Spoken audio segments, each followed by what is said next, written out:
Bonjour à tous, nous sommes ravis aujourd'hui d'être avec vous et de vous accueillir en quelque sorte pour ce live. Alors la situation épidémique nous a obligés de nous adapter et donc d'innover. Et donc à travers ce live et cette conférence donc, qui a lieu dans le cadre d'Octobre Rose, ce moment qui est important, ce mois qui est consacré, comme vous le savez, à la sensibilisation, notamment au dépistage du cancer du sein, mais également à une information sur la maladie, sur les traitements de la maladie. Donc on va passer 2 heures ensemble avec cette année un sujet plus spécifique qui est celui du cancer du sein chez la jeune femme. Et donc je suis entouré aujourd'hui de différentes collègues qui vont en fait intervenir successivement et on va aborder des généralités sur le traitement, sur le cancer du sein chez la jeune femme et certaines notions plus, je dirais, plus spécifiques. Alors, une présentation en gynécologie et une autre présentation sur la fertilité. Alors, le docteur Leherter qui va faire une présentation avec moi, qui est médecin oncologue sur le centre Henri Becquerel. Ensuite, la présentation donc, sur des aspects de gynécologie, suivi, prise en charge de l'hormonothérapie, effet secondaire de l'hormonothérapie, sera le docteur Pauline Jorda. Et puis le docteur Réal Lomé, qui est donc médecin spécialisé dans la fertilité et la procréation médicalement assistée, qui interviendra donc sur les notions de préservation de la fertilité au cours de la prise en charge du cancer du sein. Alors, il est possible donc et vous devez poser des questions, nous soumettre des questions donc, tout au long des différentes présentations, et on reviendra en fait, on vous répondra donc aux questions à l'issue des différentes présentations qui auront eu lieu. Alors, pour commencer, donc c'est toujours comme ça avec les boutons.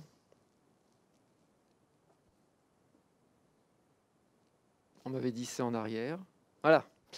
Donc, pour commencer, donc, je vous ai dit une présentation qui va être assez générale sur finalement ce que c'est que le cancer du sein chez la femme jeune. Et donc,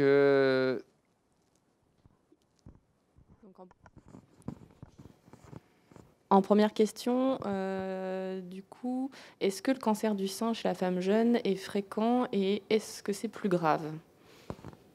Alors, en termes de fréquence, si vous voulez, il y a à peu près 58 000 nouveaux cas de cancer du sein chez la femme par an en France.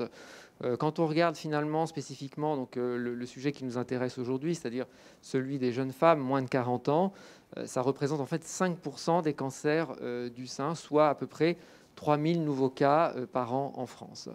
Alors, c'est finalement un nombre qui n'est pas très important, mais qui, vous voyez, quand même, va toucher un certain nombre de femmes avec des spécificités donc, liées à l'âge. Alors, ça reste, donc le cancer du sein est le premier cancer chez la femme, et chez la jeune femme, moins de 40 ans, c'est également le premier cancer. Alors, l'âge médian au diagnostic, c'est-à-dire en gros la moyenne d'âge à laquelle on fera le diagnostic de cancer du sein, se situe aux alentours de 63 ans. Alors, concernant le pronostic de cette maladie, le pronostic, il faut retenir qu'il est bon en fait à tous les âges, avec, vous voyez ici, des survies en fait 5 ans après le diagnostic de la maladie qui sont bons quelle que soit la tranche d'âge et qui sont similaires quelle que soit la tranche d'âge. On est en moyenne à plus de 90% 5 ans après le diagnostic. Et quelle est la cause de ce cancer du sein chez la femme jeune et comment peut-on en limiter le risque ? Alors, concernant justement les facteurs de risque de survenue de ce cancer et finalement les facteurs sur lesquels on peut éventuellement agir pour diminuer le risque de ce cancer, alors on va retrouver, et peut-être, et plus souvent d'ailleurs dans la population un peu plus âgée, des facteurs de prédisposition en fait héréditaires, et notamment avec des mutations de certains gènes qu'on appelle BRCA1, BRCA2. Et vous voyez que malgré tout, ça reste rare, 5% des cancers du sein dans la population générale sont liés à une prédisposition génétique, un peu plus donc dans la population dont on parle aujourd'hui.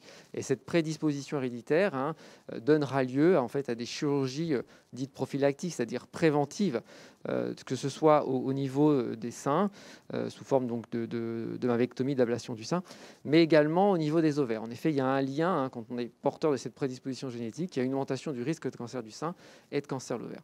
Enfin, il y a d'autres facteurs facteurs, et qui ceux-là vont être plus fréquents. Alors des facteurs, d'ailleurs il y a rarement un seul facteur, mais souvent plusieurs facteurs associés, et souvent difficile d'ailleurs d'identifier précisément le facteur responsable. On va retrouver notamment des facteurs hormonaux et certains facteurs hormonaux comme celui finalement des grossesses plus tardives, le fait d'avoir des enfants un peu plus tardivement, peut constituer un facteur de risque de survenue de cancer. On observe en effet sur les dernières décennies, les dernières 20 à 30 ans, un retard d'âge par rapport à la première grossesse. Enfin, il y a d'autres facteurs comme le fait d'avoir un manque d'activité physique, la sédentarité peut constituer un facteur de risque de survenue de cancer du sein. La surcharge pondérale également, et puis des facteurs auxquels on pense un peu moins souvent, tels que le tabac, tels que l'alcool, peuvent également être des facteurs de risque de survenue de cancer du sein. Et comment on peut le dépister ? Alors, le dépistage, il est organisé en France pour les femmes à partir de 50 ans. C'est une mammographie tous les 2 ans. Donc, les femmes jeunes ne sont pas concernées par ce dépistage organisé. Par contre, pour les femmes jeunes, notamment celles qui auraient une prédisposition héréditaire connue, elles bénéficient bien sûr d'un dépistage qui est individuel, qui est spécifique et qui consiste en une mammographie, une échographie mammaire et une IRM du sein annuelle et à partir de l'âge de 30 ans. Pour toutes les autres femmes jeunes, le dépistage va être en fait individuel. C'est le moment effectivement de parler de l'autopalpation. Donc il y a quelques années, je crois que c'était en 2017, il y a eu une modernisation un petit peu, une volonté du gouvernement de moderniser un petit peu ce dépistage. Donc il y a beaucoup de choses qui ont été lancées sur ce sujet. Et donc, par exemple, il y a normalement une prise en charge, une consultation à partir de l'âge de 25 ans pour que, à l'occasion du dépistage également du cancer du col utérin, qui est important chez la jeune femme, une information qui soit délivrée sur le risque de cancer du sein, sur une éventuelle nécessité de mettre en place un dépistage individuel et sur l'autopalpation, donc, qui, dans la mesure du possible, est à réaliser fréquemment. Voilà. Les mammographies, pour quelques femmes, il y aura besoin de réaliser des examens, mammographie ou échographie, mais c'est loin d'être la majorité pour toute la population. En tout cas, en dessous de 40 ans, c'est rarement indiqué. Et puis, comme je vous disais, le dépistage a fait couler beaucoup d'encre, et donc il y a des choses qui ont été lancées, notamment par exemple, il y a une grande étude en France, mais pas seulement en France, c'est une étude également réalisée dans d'autres pays, en Angleterre, en Belgique, je crois même en Israël, qui concerne les femmes entre 40 et 70 ans. L'idée est de faire un dépistage qui soit adapté au risque individuel, qui est mesuré à partir d'un prélèvement de salive notamment, et donc les femmes peuvent participer. Donc je vous ai mis sur la diapositive, éventuellement pour celles qui seraient intéressées, l'adresse internet, puisque elle recense tous les cabinets de radiologie pour participer à cette étude. Les cancers du sein chez la femme jeune sont-ils différents des autres ? Alors ça, c'est une question importante, c'est une question qui revient souvent lorsqu'on voit des personnes, qu'on prend en charge des femmes qui ont un cancer du sein, sur le fait qu'il puisse y avoir des différences en fait, entre les cancers du sein qui surviennent chez la femme jeune et les cancers chez la femme un petit peu plus âgée. On va en effet trouver certaines différences, donc c'est-à-dire lorsqu'on va faire un prélèvement, lorsque la tumeur va être retirée et qu'elle va être analysée, on va regarder des caractéristiques en fait spécifiques en fait par rapport à la tumeur donc qui vient d'être opérée ou sur lequel il y a eu une biopsie, qui permet vraiment de préciser les caractéristiques précises de la tumeur que l'on prend en charge. Et en effet, on va observer plus souvent en fait une absence de sensibilité aux hormones chez la femme plus jeune par rapport à la femme plus âgée. On a également plus souvent une surexpression d'une protéine, c'est-à-dire en fait à la surface de la cellule tumorale, on va regarder s'il est présent un récepteur de façon un peu plus importante, et notamment donc l'oncoprotéine HER2. Et c'est important en fait de diagnostiquer, de dépister cette surexpression parce qu'il pourra être proposé un traitement spécifique associé à la chimiothérapie.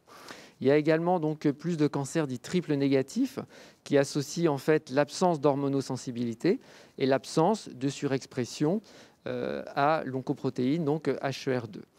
Plus souvent, comme je vous l'ai dit tout à l'heure, on a des prédispositions génétiques qui vont être plus souvent présentes par rapport à la femme plus âgée. Et donc, quand on va regarder les caractéristiques du cancer, la sensibilité aux hormones ou non, la surexpression ou pas de l'oncoprotéine, on va pouvoir déterminer en fait le traitement à réaliser. Et donc le traitement sera en fait similaire chez la femme plus jeune et par rapport à la femme plus âgée. La prise en charge thérapeutique, les traitements à réaliser vont vraiment dépendre des caractéristiques en fait du cancer en lui-même. Et donc, on regarde les caractéristiques du cancer, mais on va également regarder l'état de santé global. Et c'est vrai que chez une femme beaucoup plus âgée, certains problèmes de santé associés peuvent modifier la prise en charge thérapeutique. Mais ce qu'il faut retenir en premier lieu, c'est que en fait, le traitement sera adapté aux caractéristiques de la tumeur, plus qu'à l'âge en fait, en lui-même. Et en quoi consiste le traitement ? Alors, le traitement du cancer du sein, comme vous l'a expliqué le docteur Rigal, finalement, le choix de ces thérapeutiques n'est pas lié à l'âge directement, mais plutôt au type de cancer du sein. Il y a plusieurs types de cancer du sein. Vous entendrez peut-être parler, donc, comme vous a expliqué le docteur Rigal, des cancers qu'on va appeler de type luminal, qui expriment les récepteurs aux hormones et notamment les récepteurs à l'œstrogène. Les cancers qui expriment donc l'oncoprotéine HER2 et les cancers triple négatifs. On tient compte aussi également de l'extension du cancer, de sa taille, s'il y a des ganglions positifs ou pas. Et puis, bien sûr, on prend en compte l'état de santé des patientes, même si, bien sûr, pour les femmes jeunes, il y a beaucoup moins souvent d'antécédents ou de comorbidités. Donc en pratique, le traitement du cancer du sein repose sur la chirurgie au niveau mammaire. Donc on retire la tumeur. Parfois, la taille tumorale nous oblige à retirer l'ensemble du sein. Il faut savoir qu'il y a des techniques pour les résultats, pour favoriser un résultat esthétique avec soit de l'oncoplastie pour la tumorectomie et puis bien sûr en cas de mastectomie des possibilités de reconstruction mammaire. Il y a également un temps chirurgical qui se concentre sur les ganglions qui se situent sous le bras au niveau axillaire. Donc majoritairement aujourd'hui on fait ce qu'on appelle des ganglions sentinelles, c'est-à-dire qu'on ne retire pas l'ensemble de la chaîne ganglionnaire, mais on retire le premier ou les premiers relais ganglionnaires pour les faire analyser et pour savoir si oui ou non la maladie touche ces ganglions, puisque c'est une information importante à connaître pour la suite du traitement. Avec les résultats, donc, après la chirurgie, il y a nos collègues médecins anatomopathologistes qui analysent donc, le prélèvement et qui, du coup, déterminent toutes les caractéristiques du cancer, ce qui permet donc de cibler le traitement, encore une fois, vraiment au type de cancer. On va tenir compte, donc on discute sur ce qu'on appelle en réunion de concertation pluridisciplinaire ou RCP, voilà, où on reprend donc l'analyse de la tumeur et puis on revoit bien sûr les choses dans leur ensemble en tenant compte des comorbidités des antécédents, des choix de la patiente, des caractéristiques donc de la tumeur, d'une éventuelle prédisposition héréditaire qui peut changer notamment le choix de la chirurgie. Et puis, après avoir discuté des bénéfices et des risques des traitements, on propose donc des traitements complémentaires à la chirurgie, dont l'objectif est de diminuer le risque de récidive de la maladie dans l'avenir. Et c'est ce qui a permis, sur ces dernières années, d'augmenter donc la survie et le pronostic du cancer du sein. Donc les traitements qu'on appelle adjuvants, qui sont donc réalisés en complément de la chirurgie, il y en a plusieurs. Le premier et complète le traitement loco-régional, c'est la radiothérapie sur le sein, avec un surdosage au niveau de la cicatrice et du lieu où était placée la tumeur. Et puis cette radiothérapie donc, diminue le risque de récidive locale, mais également à distance. Ensuite, la chimiothérapie, donc elle ne concerne pas forcément toutes les patientes. La chimiothérapie, elle est nécessaire en cas de facteur de risque important de récidive. Notamment, elle concerne plus particulièrement les tumeurs qui expriment la HER2 positive, les tumeurs triple négatives, qui sont, c'est vrai, un peu plus agressives et qui nécessitent un traitement un petit peu plus dense, on va dire. Et puis, certaines tumeurs qui expriment aussi les récepteurs hormonaux, qu'on appelle luminal B, qui vont nécessiter aussi une chimiothérapie. Donc cette chimiothérapie, on la réalise dans la majorité du temps après la chirurgie, mais elle peut être proposée, et c'est volontiers le cas chez la femme jeune, elle peut être proposée avant la chirurgie. L'objectif étant dans ces cas-là souvent, d'une part d'être actif rapidement sur une tumeur qui serait d'évolution rapide, et d'autre part de faire diminuer la tumeur et faciliter le geste du chirurgien, permettre dans la mesure du possible une chirurgie qui soit conservatrice. L'intérêt également de cette chimiothérapie néoadjuvante, c'est que récemment, on a pu montrer que dans certains cas, notamment si après la chimiothérapie sur la pièce opératoire, il persistait des cellules cancéreuses, il y a un avantage et un bénéfice sur le risque de rechute ultérieure à réaliser un complément de chimiothérapie après la chirurgie et bien souvent après la radiothérapie. Donc cette chimiothérapie, je ne vais pas rentrer dans les détails parce qu'il y a plusieurs schémas, plusieurs types de traitements de chimiothérapie. Il y a deux grandes familles qu'on appelle les anthracyclines et les taxanes, mais le choix de ces traitements va varier en fonction qu'il s'agisse d'une tumeur HER2+, ou triple négative. On tiendra compte bien sûr des comorbidités, puisque ce sont des traitements, on le sait, qui ont des risques et des effets secondaires, et donc ça nous oblige à bien faire attention au terrain et aux risques et aux antécédents des patients, afin de limiter au maximum ces risques d'effets secondaires.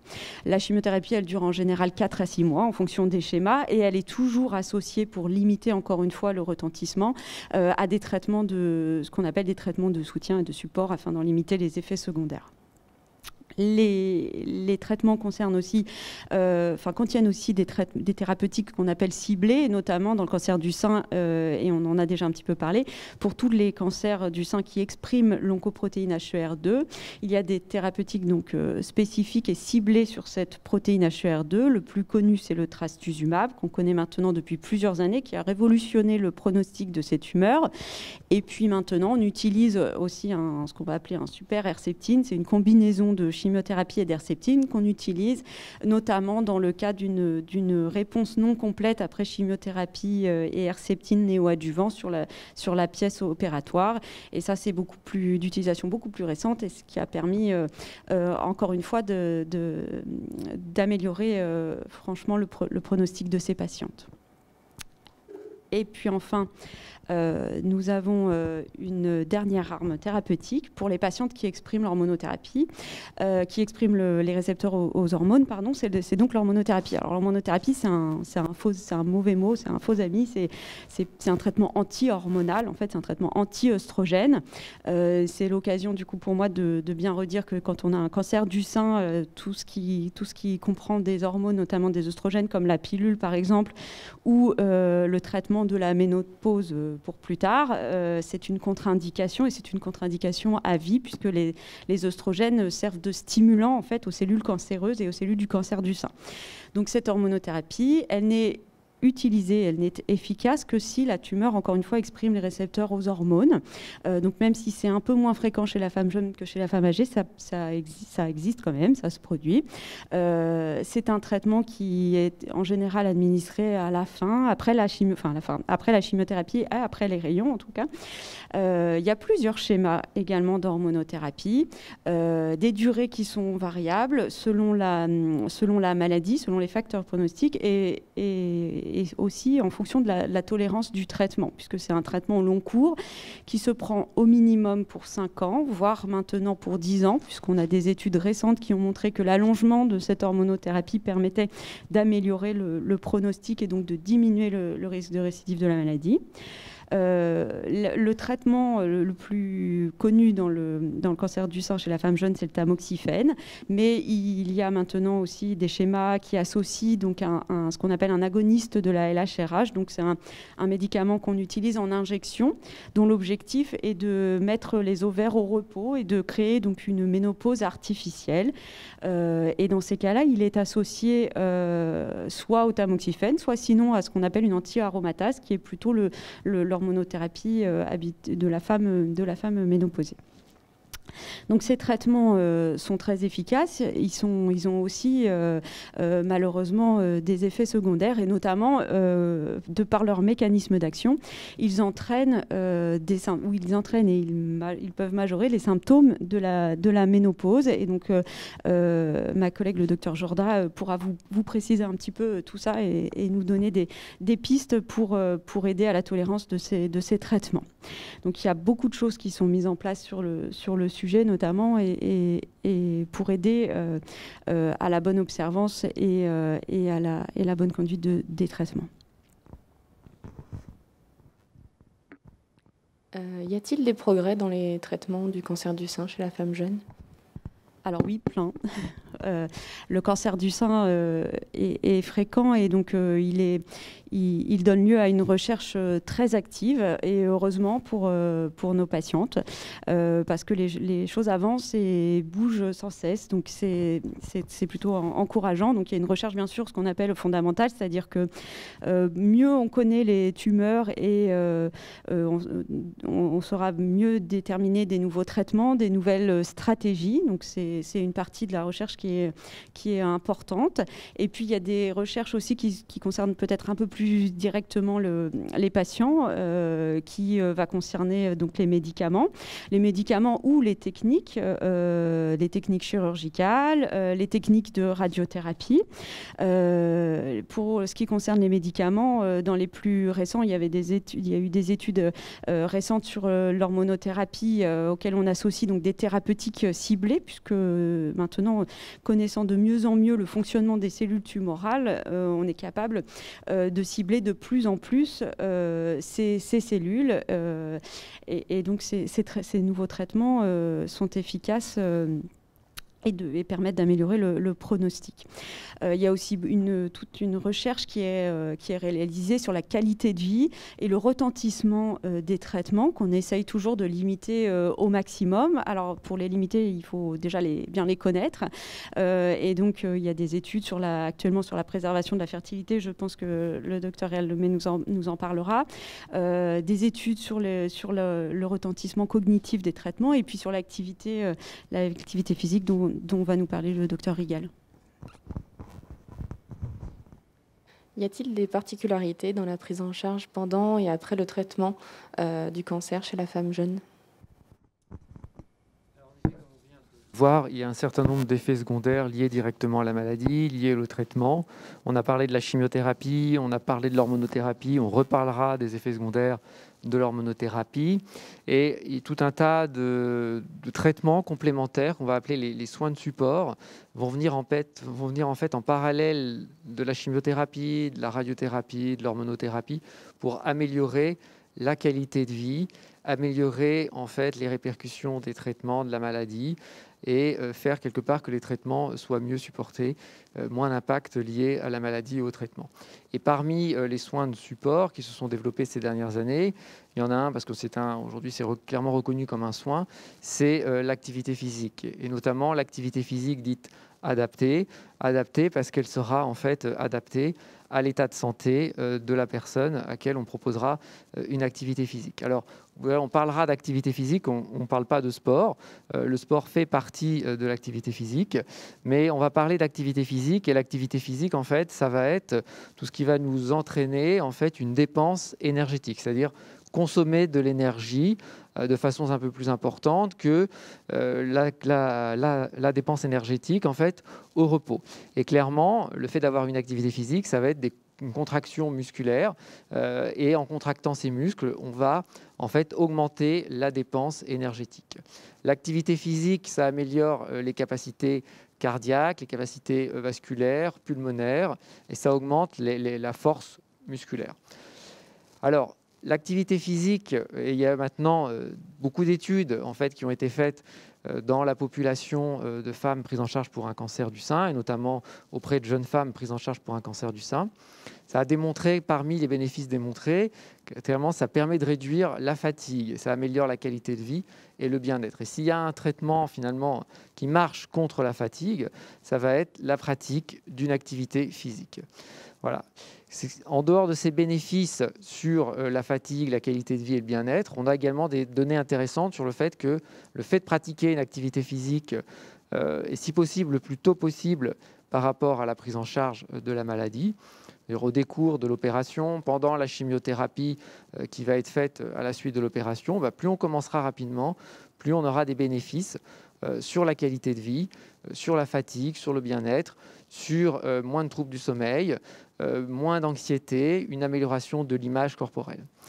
Il y a aussi des données intéressantes qui montrent que la pratique d'une activité physique permettrait, dans un certain nombre de cas, de réduire le risque de récidive. Alors, voilà, je parle avec précaution parce que c'est des données qui, en fait, sont démontrées dans certaines études, ce qui n'est pas toujours le cas. Néanmoins, il y a des résultats intéressants, en fait, en ce sens, en diminuant le risque de récidive et la mortalité liée à cette maladie.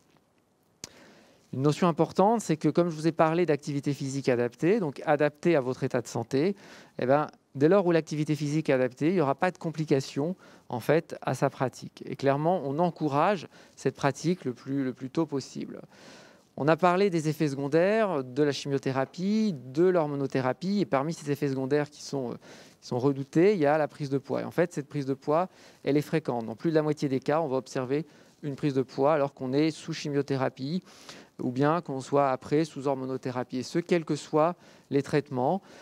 Clairement, en fait, la chimiothérapie, notamment lorsqu'elle entraîne, et c'est souvent le cas, en fait, une dysfonction au niveau du fonctionnement ovarien, c'est-à-dire que ça va en fait arrêter les règles, peut en fait s'associer à une prise de poids. L'hormonothérapie, on en reparlera, le fait que l'activité physique soit réduite au cours des traitements, parce qu'on est fatigué, parce qu'on n'a pas trop envie, quelque part, d'aller pratiquer cette activité physique, cette diminution d'activité physique peut se répercuter sur une prise de poids, peut augmenter le risque de prise de poids. Le problème de cette prise de poids, bien sûr, elle entraîne des répercussions sur l'image corporelle, sur la qualité de vie. Elle peut également augmenter le risque de survenue donc, de lymphœdème, c'est-à-dire d'une augmentation du bras du côté où il y aura eu un curage axillaire lorsque c'est le cas. L'augmentation de la prise de poids peut augmenter la fatigue, les bouffées de chaleur. Et donc, il y a une sorte en fait, de cercle vicieux. Moins on pratiquera d'activité physique, plus on prendra du poids et moins, quelque part, on ira bien. Parmi les effets les bénéfices de l'activité physique, il y a la réduction de la fatigue.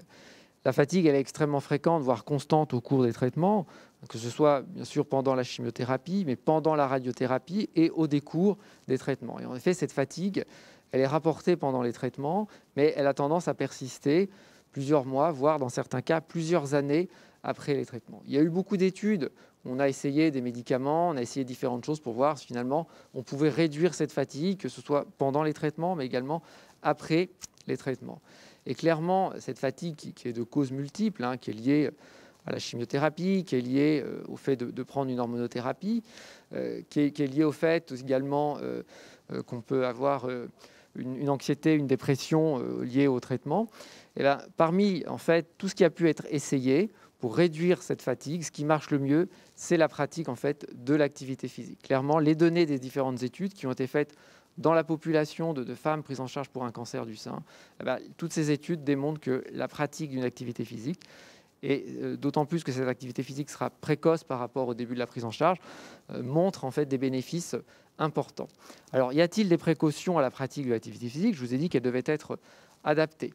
Clairement, elle doit être adaptée, donc elle doit être prescrite. Elle doit faire l'objet d'une prescription. Et tout médecin, que ce soit le médecin traitant, que ce soit un oncologue, un radiothérapeute, ou dans certains cas, un médecin du sport, peut prescrire cette activité. Donc elle sera adaptée à la situation clinique. Elle devra tenir compte en fait de l'état de santé, des répercussions des traitements, d'éventuels problèmes cardiaques s'ils existent ou d'éventuels problèmes pulmonaires. Et on s'aperçoit que finalement, les contre-indications, elles sont extrêmement rares. Voire, il n'y aura pas de contre-indications, mais il y aura tout simplement des précautions. Alors, notamment, il y a parfois une crainte sur le fait que lorsqu'il y a eu un curage axillaire, c'est-à-dire lorsqu'on a retiré les ganglions au moment de l'intervention chirurgicale, qu'on a retiré les ganglions au niveau du creux axillaire, on a souvent une crainte sur le risque en fait, de survenue de ce lymphœdème, de ce gros bras, et sur le fait que l'activité physique pourrait augmenter, notamment si, je dirais, on utilise de façon un peu intense le bras du côté où on a été opéré, que cette activité physique pourrait augmenter en fait le risque de survenue de gros bras. C'est souvent une notion qui est ancienne et qui peut-être est encore véhiculée. Aujourd'hui, clairement, il est démontré que le fait d'avoir une activité physique, et notamment si on utilise le bras du côté où on a été opéré, en fait, l'activité physique n'augmente pas le risque de survenue de gros bras et peut-être même permettrait de diminuer le risque de survenue de lymphœdème. Donc cette activité physique, elle doit être, comme je vous l'ai dit, adaptée, elle doit être modérée, voire intense si l'état de santé le permet. Et il y a une notion importante qui va être celle en fait qu'elle devra être progressive. Il ne s'agit pas d'avoir une activité physique intense d'emblée. Clairement, l'augmentation progressive du niveau de dépense énergétique, parce que les bénéfices seront tirés en fonction du niveau de dépense énergétique. Je vous ai dit, la consommation d'énergie, on doit accompagner progressivement, et ça va être notamment l'objectif lorsque cette activité physique va se faire auprès d'encadrants en activité physique formés. Il y a une notion importante, ça va être aussi celle de la régularité. Et lorsque, en fait, on regarde les recommandations, on est aux alentours. On est aux alentours de l'équivalent de 30 minutes d'activité physique par jour, d'une activité physique modérée à intense, ou 3 heures par semaine.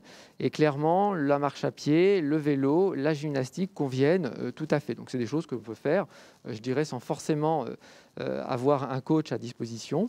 Moi, j'encourage, et ce que font l'ensemble de mes collègues, c'est la pratique d'une activité physique régulière et le plus tôt possible par rapport à la prise en charge thérapeutique.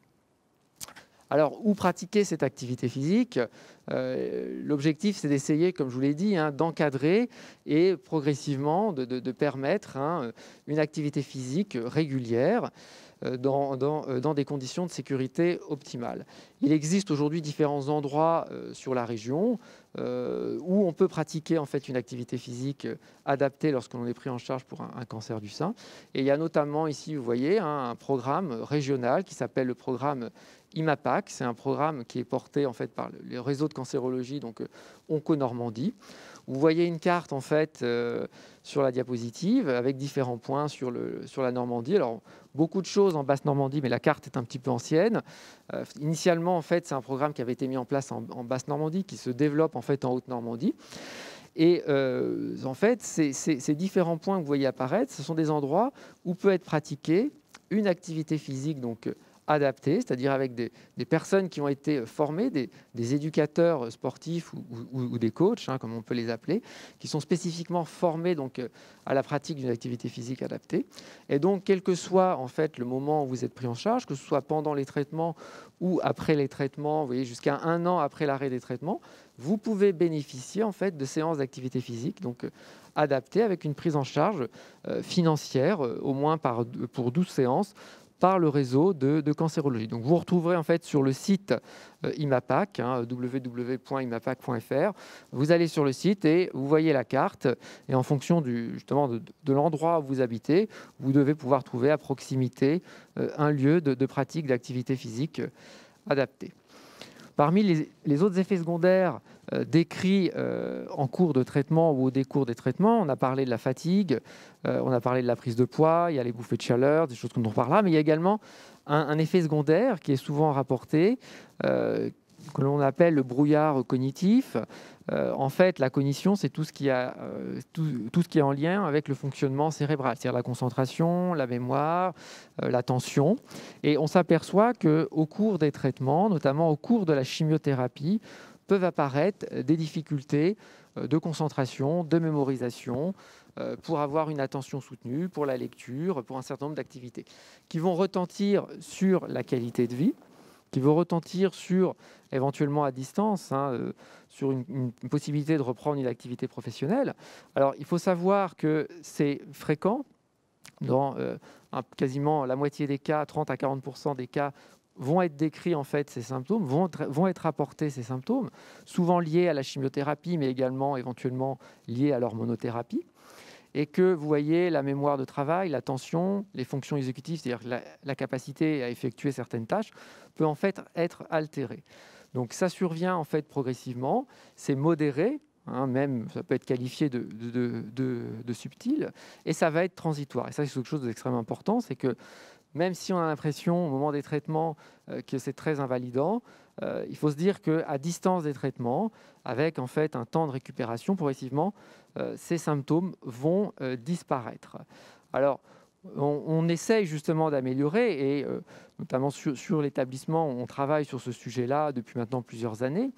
On peut bénéficier de consultations en mémoire, on fait une évaluation en fait de la mémoire, de la concentration, et ce qui nous permet la plupart du temps d'être extrêmement rassurant, parce qu'on s'aperçoit que ces impacts sont, comme je vous l'ai dit, sont modérés, voire subtils, et on essaye de développer des prises en charge pour en fait diminuer ces répercussions.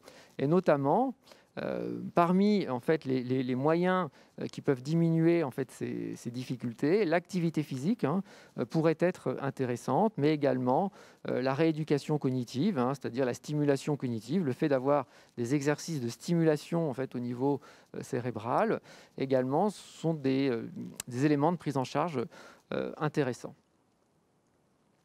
Alors, parmi les aides également qui peuvent être proposées, il faut savoir qu'il y a un certain nombre d'accompagnements ou de médecines qui vont être dites complémentaires, c'est-à-dire qui vont venir en complément des traitements que l'on va faire pour votre maladie. Et donc, on a certaines médecines qui sont connues, telles que le yoga, la méditation ou la relaxation, qui aujourd'hui, ou l'acupuncture, vous voyez sur cette diapositive, on voit que pour un certain nombre de symptômes fréquents, le stress, l'anxiété, les nausées, les vomissements liés au traitement de chimiothérapie, une anxiété, une dépression, on va voir qu'un certain nombre, et là je vous ai mis en fait ces médecines complémentaires, que ce soit la méditation, le yoga, l'acupuncture, la musicothérapie, les massages, en fait, je vous les ai mis parce que tout simplement, aujourd'hui, il y a eu des études qui ont été faites et qui ont montré en fait des bénéfices dans la réduction de ces symptômes et sans effets indésirables. Donc, c'est des choses qui peuvent tout à fait être faites et en parallèle des traitements que l'on va faire, la chimiothérapie ou l'hormonothérapie. Voilà ce qui était par rapport à ces présentations générales à la fois sur les spécificités du cancer du sein chez la jeune femme, sur les soins de support. Alors il y a d'autres soins de support disponibles, peut-être qu'on l'abordera à travers les questions, ou ce sera peut-être repris par rapport aux effets secondaires de l'hormonothérapie. Le docteur Jorda va intervenir sur le suivi gynécologique dans les suites de la prise en charge du cancer du sein et reviendra sur certaines notions dont on a déjà évoquées. Merci Olivier. Alors, donc moi je suis le docteur Jorda, je suis gynécologue médicale au sein du centre Henri Becquerel depuis novembre 2017 et j'assure le suivi gynécologique des patientes du coup de Becquerel. Donc c'est une problématique à laquelle je suis confrontée régulièrement. Alors déjà le suivi gynécologique, pour commencer, c'est toute la vie. dès le départ. Là, je vous ai remis une petite image de l'URML de Normandie qui retrace un petit peu les grandes lignes du suivi gynécologique depuis l'âge de la puberté quand c'est nécessaire jusqu'à toutes les étapes de la vie avec toutes les problématiques que peuvent être la contraception, les questions concernant la sexualité, le suivi mammaire, frottis, etc. Voilà. Donc concernant la consultation de gynécologie spécifique au cancer du sein, déjà initialement, quand on rencontre la patiente pour la première fois, on reprend déjà dans un premier temps tous ses antécédents médicaux et chirurgicaux, ses antécédents obstétricaux quand il y en a, familiaux, etc. On retrace toute une partie du coup de son histoire personnelle, familiale et médicale, ainsi que ses traitements qu'elle prend au quotidien. Pour la suite du suivi, on retrace en général, si on la revoit plusieurs fois, dans le cadre de son suivi gynécologique, on reprend les nouveaux antécédents qui sont récents et ces modifications des traitements médicamenteux qui peuvent toujours jouer un rôle dans sa symptomatologie. On réévalue bien évidemment les effets secondaires de ces traitements et savoir si ces derniers occasionnent une certaine plainte gynécologique, qui peuvent être des douleurs, des saignements intempestifs, un retentissement sur leur sexualité ainsi qu'une fatigue. En cas de chirurgie ayant occasionné l'ablation du sein, on propose systématiquement le renouvellement des prothèses mammaires externes tous les 18 mois, qui sont remboursées donc tous les 18 mois. En cas de bride ou de rétraction cutanée ou d'œdème en lien avec les traitements du cancer du sein, on propose systématiquement la prescription de séances de kinésithérapie qui permettent de mobiliser une cicatrice qui serait très rétractile ou douloureuse, de drainer un œdème, notamment au niveau du bras. Monsieur Rigal a parlé du gros bras, qui peut être présent parfois après des curages axillaires. Donc cette kinésithérapie peut être très intéressante. Dans un second temps, on pense évidemment à proposer des soins de support. Ici à Becquerel, on en propose un certain nombre que vous pouvez retrouver également sur la page d'accueil internet du site de Becquerel, avec le numéro du service des soins de support qui peuvent prendre en charge des douleurs chroniques, une prise en charge psychologique, sexologique, de sophrologie ou d'esthétique, qui peuvent être très intéressantes pour ces patientes. Pour revenir à la consultation, en quoi consiste-t-elle ? Pour le suivi gynécologique, on fait un examen clinique des seins normalement tous les 6 mois dans la suite des traitements. En général, on fait une alternance avec l'oncologue et ou le radiothérapeute qui a suivi la patiente. Dans un premier temps, cet examen sera réalisé tous les 6 mois pendant 5 ans, puis une fois par an, toute la vie. Le dosage du marqueur tumoral spécifique au cancer du sein, qui est le CA15-3, est réalisé à Becquerel une fois par an à titre de suivi systématique. Ce n'est pas forcément systématique ailleurs, mais ici à Becquerel, c'est ce qu'on pratique. Pour ce qui est de la première mammographie, en général, on la réalise en post-traitement à 1 an, ou alors 6 mois après la fin des rayons, puis une fois par an, toute la vie également. Dans le cadre du suivi assez rapproché au vu des antécédents de cancer du sein. Pour la surveillance du frottis, cette surveillance n'a pas de lieu de changer par rapport à la population générale, puisque le cancer du col n'a pas du tout la même physiopathologie que le cancer du sein, puisque dans plus de 95% des cas, le cancer du col est lié au papillomavirus, qui est le virus HPV, qu'on a pu entendre parler assez récemment et fréquemment dans le cadre du vaccin HPV. Ce frottis, les recommandations ont été modifiées cette année, avec un frottis tous les 3 ans avant 30 ans et un test HPV tous les 5 ans jusqu'à 65 ans. Pour ce qui est de l'examen gynécologique, en général, on fait un examen. Cet examen est proposé donc tous les ans, l'examen complet gynécologique, et en supplément l'examen sénologique tous les 6 mois. Donc on regarde évidemment la cicatrice du sein, l'aspect de celle-ci, sa sensibilité, la souplesse, les séquelles de radiothérapie qui peuvent être assez importantes dans certains cas avec des antécédents de brûlures en lien avec les rayons, des télangiectasies, des choses comme ça, ainsi que des rétractions. Évidemment, on regarde toujours le sein contralatéral qui n'a pas été opéré. En cas de curage axillaire, on vérifie toujours l'amplitude du bras, la sensibilité de la face interne du bras, la persistance de certaines brides, qu'on peut appeler des cordes dans certains cas, qui peuvent limiter l'amplitude du bras avec des déficits qui peuvent être gênants, notamment dans l'activité physique. Pour ce qui est du lymphœdème, on en a déjà parlé, donc c'est l'œdème du gros bras, et certaines douleurs également qui peuvent être présentes. On vérifie bien évidemment les creux axillaires, susclaviculaires et cervicaux à la recherche de ganglions qui pourraient être suspects. Et enfin, l'examen au spéculum qui est préconisé de façon annuelle associé à un toucher vaginal, plus ou moins évidemment le frottis, pour la suite du suivi. On contrôle le poids à la fin de l'examen ou au début en fonction de nos habitudes. Pour ce qui est de la contraception, dans le cadre du cancer du sein de la femme jeune, évidemment, elle doit être systématiquement proposée, même en cas d'aménorrhée post-chimiothérapie. L'aménorrhée post-chimiothérapie, c'est tout simplement l'absence de règles et de retour de règles après la chimiothérapie qui peut être soit définitive ou parfois transitoire, avec parfois une possible reprise de l'activité ovarienne ultérieure. Comme le disait ma collègue, le docteur Le Heurter, il existe une contre-indication définitive aux contraceptions hormonales, même pour les tumeurs non hormonodépendantes. C'est une généralité pour toute femme ayant eu un cancer du sein. Concernant les contraceptions possibles, évidemment, on en discute systématiquement avec la patiente, selon ses désirs, ses informations, et il ne faut pas hésiter à l'éclairer sur tous les types de contraception possibles. En premier lieu, le principal reste le stérilet au cuivre, qui existe dans une version standard, mais également une version plus petite qu'on appelle short, pour les femmes qui n'ont pas eu d'enfant. Le préservatif reste toujours possible, évidemment.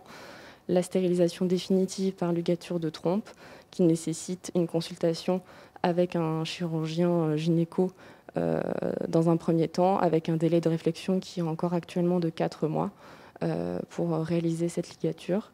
Ou encore, une technique qui est un petit peu moins française, mais plutôt anglo-saxonne, la proposition de vasectomie chez le partenaire masculin. Les contraceptions d'urgence, néanmoins, sont toutes possibles, même si ce sont des contraceptions d'urgence hormonales. Au vu du contexte, il n'y a pas d'indication à le refuser aux patientes. Donc on a parlé des effets secondaires très importants des traitements, notamment de l'hormonothérapie et de la chimiothérapie. Donc on parlait énormément du tamoxifène pour la femme jeune. L'hypoœstrogénie, donc c'est-à-dire le déficit en œstrogène, donc en hormones féminines, peut donner des conséquences multiples à court terme et à long terme. En conséquence à court terme, les principales sont les bouffées de chaleur, les sueurs nocturnes, qui peuvent être parfois très invalidantes quand on se réveille la nuit en sueur, nécessitant parfois le changement du pyjama, une douche, etc. Ça donne donc des troubles du sommeil qui peuvent être vraiment très gênants.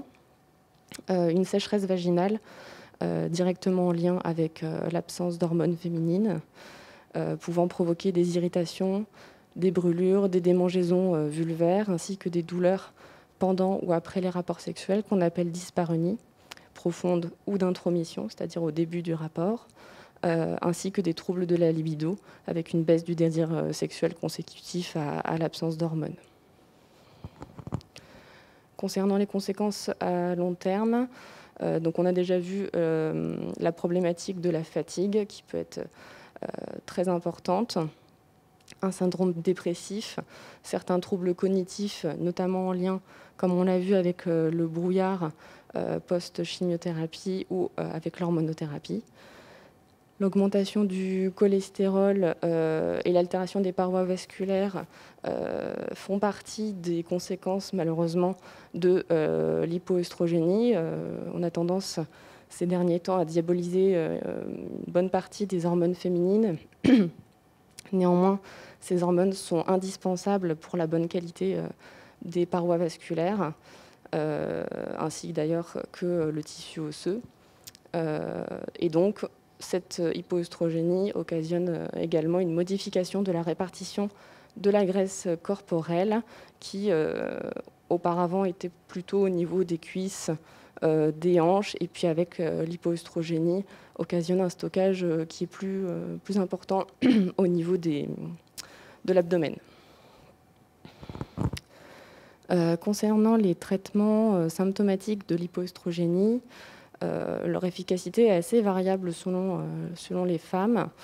Les bouffées de chaleur sont traitées malheureusement pas avec des hormones, donc on trouve des alternatives de type homéopathie, avec la bufène, le Cérélis, etc. Parfois l'acupuncture ou l'hypnose peuvent être relativement efficaces. Et dans un second temps, en cas vraiment d'échec thérapeutique, on peut être amené à proposer un traitement antidépresseur qui est relativement également efficace sur les bouffées de chaleur et notamment sur les sueurs nocturnes. Concernant les traitements locaux, on propose des probiotiques, puisque l'hypoœstrogénie occasionne en général une perte des lactobacilles qui sont très importants dans l'équilibre de la muqueuse vaginale. La perte de ces lactobacilles occasionne un déséquilibre de la flore avec une recrudescence des mycoses, des symptômes gênants, des prurites, des démangeaisons avec parfois des pertes gênantes. Donc ces lactobacilles sont très importants. On peut ajouter des ovules hydratants et lubrifiants en cas de sécheresse. En général, on utilise plutôt des ovules à l'acide hyaluronique, dont je vous ai mis quelques exemples. On évite évidemment le plus possible les traitements locaux hormonaux.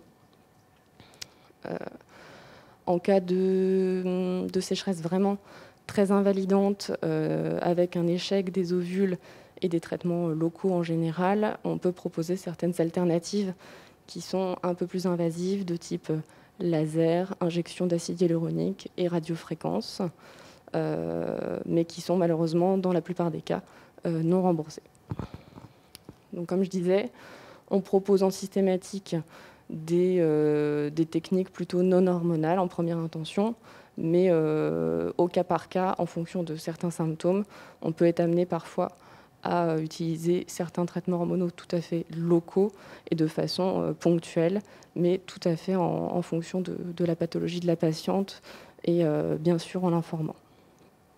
Pour les règles hygiéno-diététiques, je ne vais pas revenir trop dessus, puisque le docteur Rigal en a parlé de façon beaucoup plus exhaustive, mais ne jamais oublier évidemment la prévention du risque cardiovasculaire, les 30 minutes de marche rapide quotidienne et d'activité physique, l'hygiène alimentaire, limiter la prise de poids et, si possible, lutter contre le tabagisme.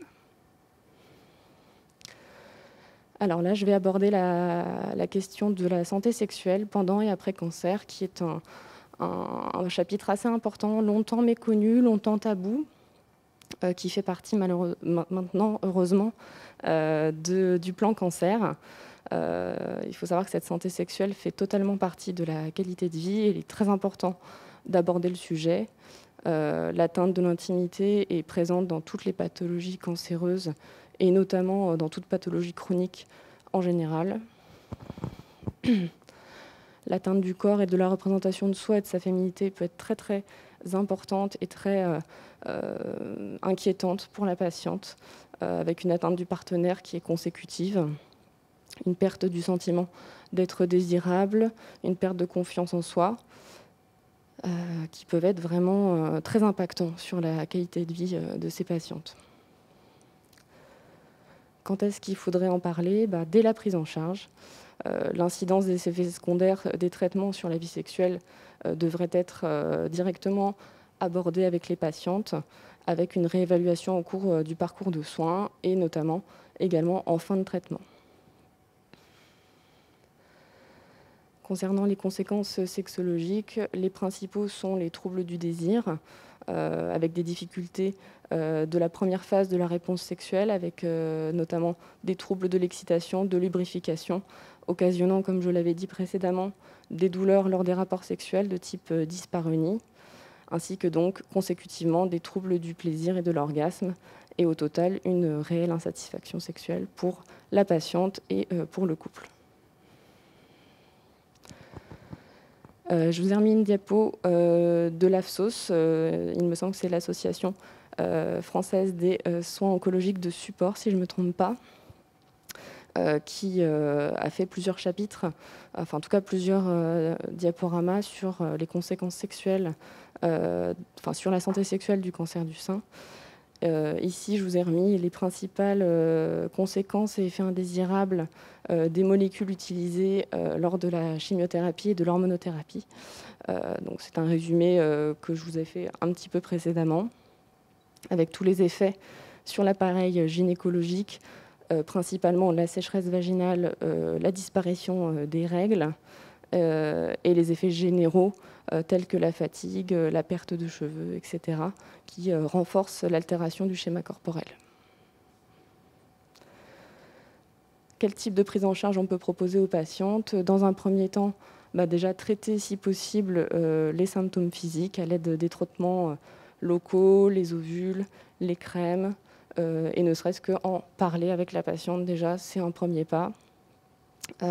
Lui proposer, dans notre cas, ici à Becquerel, on peut proposer une consultation d'oncosexualité qui, dans un premier temps, est proposée seule ou en couple ou secondairement en couple, afin de situer les difficultés et le retentissement des troubles organiques au niveau fonctionnel, psychologique et relationnel au sein du couple. Bien entendu, il faut tenir compte du contexte. Chaque patiente est différente, avec son histoire. Le cancer peut être le même chez certaines patientes, mais le couple n'est pas le même, ses antécédents ne sont pas le même, donc les événements de vie font que le retentissement sur la sexualité peut être totalement différent. Donc on tient compte des traitements, des antécédents, qui peuvent aggraver malheureusement les symptômes sexuels. Donc les objectifs de cette prise en charge sont d'améliorer la qualité de vie à chaque stade de la prise en charge de la maladie, d'améliorer au maximum l'observance thérapeutique du traitement, puisqu'on sait que si on prend bien en charge les conséquences de l'hormonothérapie, la patiente va beaucoup plus facilement prendre son traitement, alors que si elle a une qualité de vie sexuelle qui est très altérée, avec vraiment un retentissement majeur dans sa vie, on sait que le traitement risque d'être mal conduit.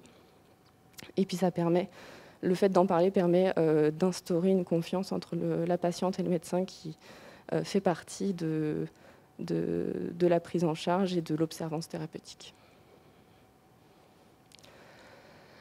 Pareil, je vous ai remis une diapo de l'AFSOS sur la gestion des troubles de la sexualité induits par les traitements, avec les différents symptômes qu'on peut retrouver, notamment, comme je vous l'avais dit, les troubles du désir, les troubles de l'excitation, la perturbation des rapports sexuels avec les douleurs et les troubles de l'orgasme, avec les différentes prises en charge qui sont possibles, qui restent toujours en général par une proposition de traitement local, puis évidemment proposer des traitements un peu plus spécifiques, notamment la prise en charge par une sexothérapie ou une consultation en tout cas d'oncosexualité ou d'en discuter avec une personne spécialisée. En conclusion, on reste convaincu que le suivi gynécologique annuel pour la femme reste indispensable et un élément important de sa prise en charge, avec une mammographie annuelle, le dépistage des frottis toujours selon les recommandations et selon l'âge de la patiente, discuter de contraception, de fertilité et de sexualité, sans oublier évidemment le partenaire, réévaluer systématiquement les effets secondaires des traitements.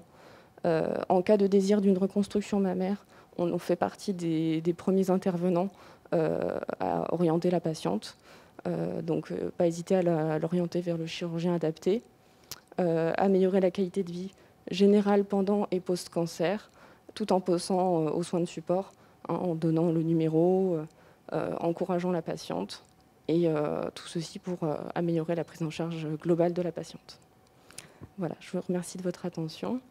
Et puis, je vais passer la parole à ma collègue, le docteur Réal Lomé, qui va vous parler de fertilité et cancer du sein.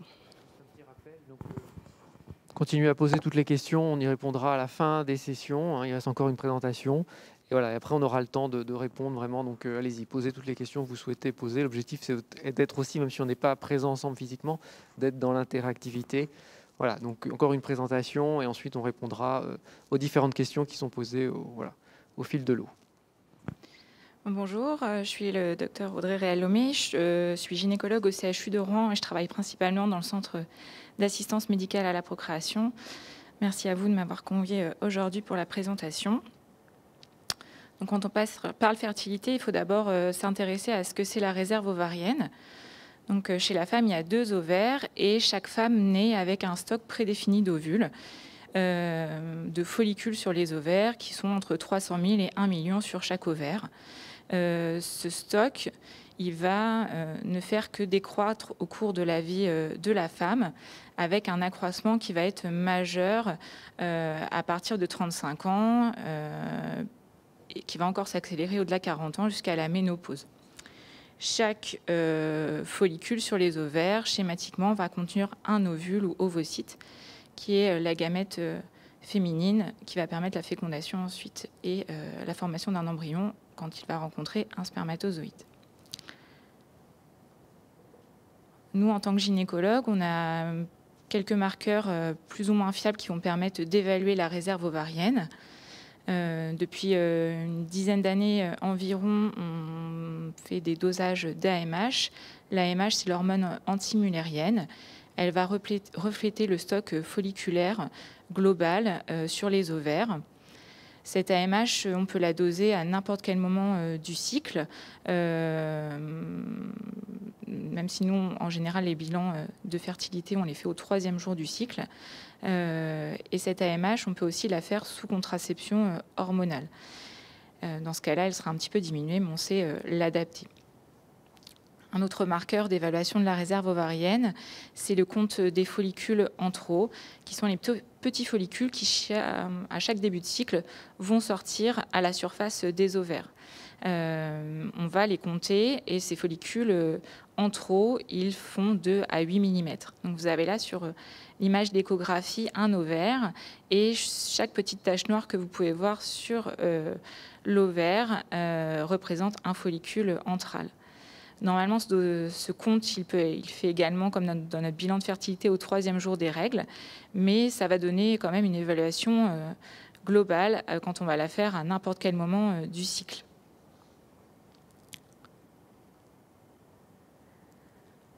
Donc, la chimiothérapie utilisée dans le cancer du sein va avoir une toxicité sur la réserve ovarienne. À court terme, la chimiothérapie, elle va induire une destruction des follicules en croissance, donc qui sont principalement les follicules en trop que je vous ai montré auparavant. Et rapidement, on va avoir une disparition des règles après le début de la chimiothérapie. Cette aménorrhée, donc cette disparition des règles, elle peut être transitoire. Et puis à distance, on peut avoir un retour des cycles et la reprise d'une fonction ovarienne normale à distance de la fin des traitements. À long terme, on peut avoir une atteinte plus ou moins importante du stock de follicules primordiaux. C'est les tout petits follicules qui sont les ovaires qui reflètent vraiment la réserve ovarienne initiale dont je vous ai parlé tout à l'heure. Dans ce cas-là, l'atteinte, elle est irréversible et elle peut mener, si le stock est vraiment détruit, être à l'origine d'une insuffisance ovarienne.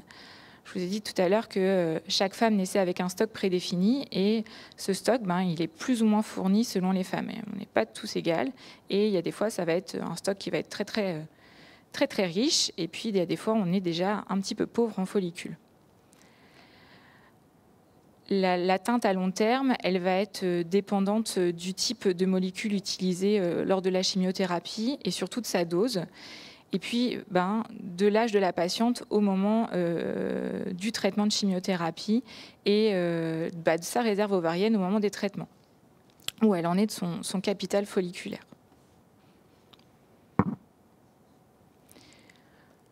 Dans la fertilité, il est indispensable de distinguer l'infertilité et l'aménorrhée. L'infertilité, c'est quand on n'a pas de grossesse après un an de contraception, et l'aménorrhée, c'est l'absence des cycles. L'âge chez la femme, ça va être le facteur qui va être le plus prédictif de l'aménorrhée qui va être induite suite à une chimiothérapie. Chez les femmes qui vont avoir plus de 40 ans, ce risque il est très important, 5 fois plus élevé que chez les autres patientes qui sont plus jeunes, de voir apparaître cette aménorrhée, cette absence de cycle menstruel définitif après la chimiothérapie. Néanmoins, ça peut apparaître aussi chez les femmes qui sont jeunes et qui ont moins de 30 ans. Dans les études, avant 35 ans et malgré un retour des cycles menstruels, un retour des règles, on note quand même une augmentation du taux d'infertilité, donc une difficulté pour obtenir une grossesse, et une augmentation du taux d'insuffisance ovarienne prématurée, donc le stock folliculaire qui va être quasiment réduit à 0. Donc là, sur ce tableau, en fonction du risque du type de chimiothérapie et de l'âge de la patiente, on va avoir un risque qui va être faible, intermédiaire ou élevé.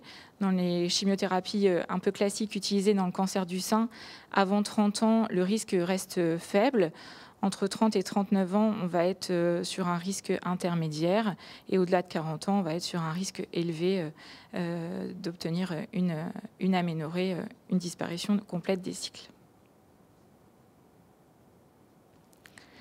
La préservation de la fertilité, donc c'est en France inscrit dans la loi de bioéthique, qui dit que toute personne dont la prise en charge médicale est susceptible d'altérer la fertilité ou dont la fertilité risque d'être prématurément altérée peut bénéficier du recueil et de la conservation de ses gamètes ou de ses tissus germinaux en vue de la réalisation ultérieure à son bénéfice d'une assistance médicale à la procréation ou en vue de la préservation et de la restauration de sa fertilité.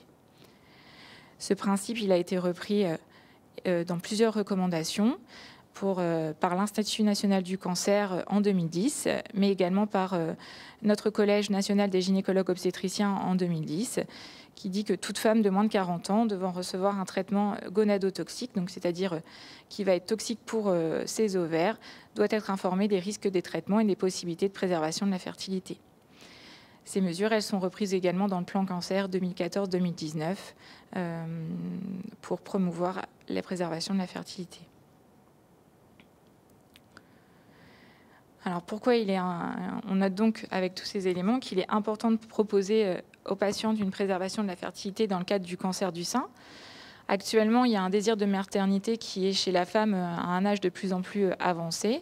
Et donc on a, avec les chiffres qu'on a vus avant, un risque de découverte d'un cancer du sein avant l'accomplissement du projet parental chez la femme. Je vous ai montré avant la toxicité de la chimiothérapie dans le cancer du sein. Et puis, on a vu avant par le docteur Le Horter que le cancer du sein va s'accompagner de traitements, dont l'hormonothérapie, qui vont mettre en différé d'au moins 2 ans le projet de grossesse. Et donc, cette attente peut encore diminuer la réserve ovarienne. Donc, ensuite, je vais vous montrer plusieurs techniques de préservation de la fertilité qu'on utilise en gynécologie. Donc, on peut d'abord faire une congélation ovocytaire ou vitrification ovocytaire. C'est une méthode de congélation. Soit on va congeler des ovocytes qui vont être matures après une hyperstimulation ovarienne contrôlée, soit on va prélever des ovocytes qui sont immatures, les faire maturer au laboratoire pour les congeler ensuite. On pourra aussi vitrifier ou congeler des embryons, ou alors on pourra congeler du tissu ovarien. L'hyperstimulation ovarienne contrôlée va être comme un traitement de fécondation in vitro. Ce traitement, on va pouvoir maintenant le commencer un peu n'importe quand dans le cycle. On va prendre, les femmes vont recevoir pendant 10 à 15 jours des injections hormonales. Le but de ces hormones, c'est de faire pousser les follicules qui sont en croissance sur les ovaires, de les amener à maturité. Donc ce traitement, il dure entre 10 et 15 jours. C'est des injections qui sont en sous-cutané. Et pendant sous-traitement, il y a une surveillance par échographie et par dosage hormonaux par prise de sang. Quand on estime que les follicules sont arrivés à maturation, on va déclencher l'ovulation avec une dernière piqûre. Puis, 36 heures après, on va aller faire une ponction au bloc opératoire par voie vaginale pour aller récupérer les ovules dans les ovaires. Les ovaires, quand ils sont stimulés, ils ont tendance à tomber dans le fond du ventre et ils sont accessibles juste à travers la paroi du vagin. Donc on va rentrer dans chaque follicule, aspirer le liquide qui est contenu dedans et en espérant bien récupérer l'ovule qui ne se voit pas, nous, lors de l'échographie ou à l'œil nu. C'est au laboratoire qu'on pourra voir combien d'ovules on a retrouvé dans ce liquide. Au laboratoire, ils vont ensuite regarder combien ils ont trouvé d'ovules dans le liquide, enlever les cellules nourricières autour des ovules pour voir si ceux-ci sont matures. On ne pourra congeler que des ovocytes matures. Et ces ovocytes, ils sont, après vitrification, congelés dans l'azote liquide et réutilisables ultérieurement. Les avantages de la vitrification ovocytaire, c'est que c'est une préservation de fertilité de la femme et non du couple. On a une très bonne survie des ovocytes quand on les dévitrifie, donc quand on les décongèle, et on n'a aucun risque de réintroduction de cellules tumorales dans cette technique de préservation. Les inconvénients, c'est que ce n'est pas applicable avant la puberté. Alors, dans le cancer du sein, c'est vraiment très rare, mais on ne peut pas l'utiliser avant que les femmes aient commencé leur puberté. Et ce n'est pas possible qu'on le fasse si la chimiothérapie a déjà débuté. La chimiothérapie, elle va avoir altéré les ovocytes et donc ils ne seront pas utilisables ultérieurement. Il nous faut, vous l'avez vu avant, un certain temps avant de pouvoir aller à la ponction. Il y a un temps un peu incompressible de 10 à 15 jours minimum avant. Et donc, si le traitement doit être débuté de façon urgente, on n'aura pas le temps de le faire. C'est dépendant, cette stimulation, de la réponse ovarienne précédente. Et donc, on a une possibilité de faible réponse et donc d'un faible nombre, voire d'absence d'ovocytes matures à congeler.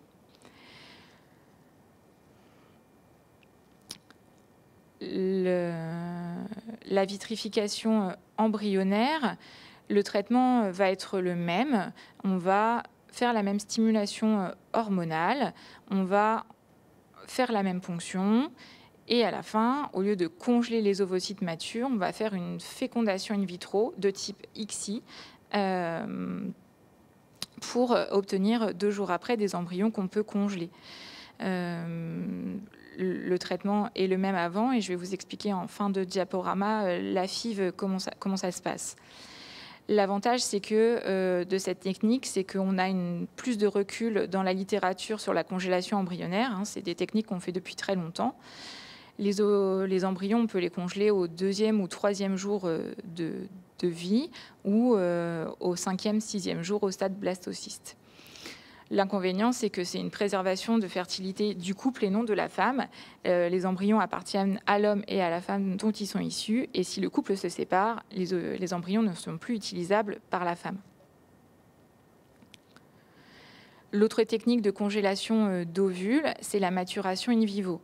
Dans ce cas-là, on prend un ovaire qui n'est pas stimulé. Il y a un traitement très court qui est de 1 ou 2 jours d'injection d'hormones. Et tout de suite, ensuite, on va faire une ponction au bloc opératoire, toujours par voie vaginale, guidée par échographie. Le but étant d'aller ponctionner les tout petits follicules qui sont en croissance, hein, les follicules qui faisaient entre 2 et 8 mm qu'on a vus auparavant. On récupère ces ovocytes qui sont immatures au laboratoire et ensuite on va les faire maturer au laboratoire pour être ensuite congelés. Cette technique de maturation, elle pourra être ensuite utilisée après congélation de ces ovocytes pour former des embryons ou des... Je reprends, c'était pas clair. Les ovocytes qu'on récupère, soit on les congèle directement en ovocytes, soit on va faire une technique de fécondation in vitro directement après pour congeler des embryons.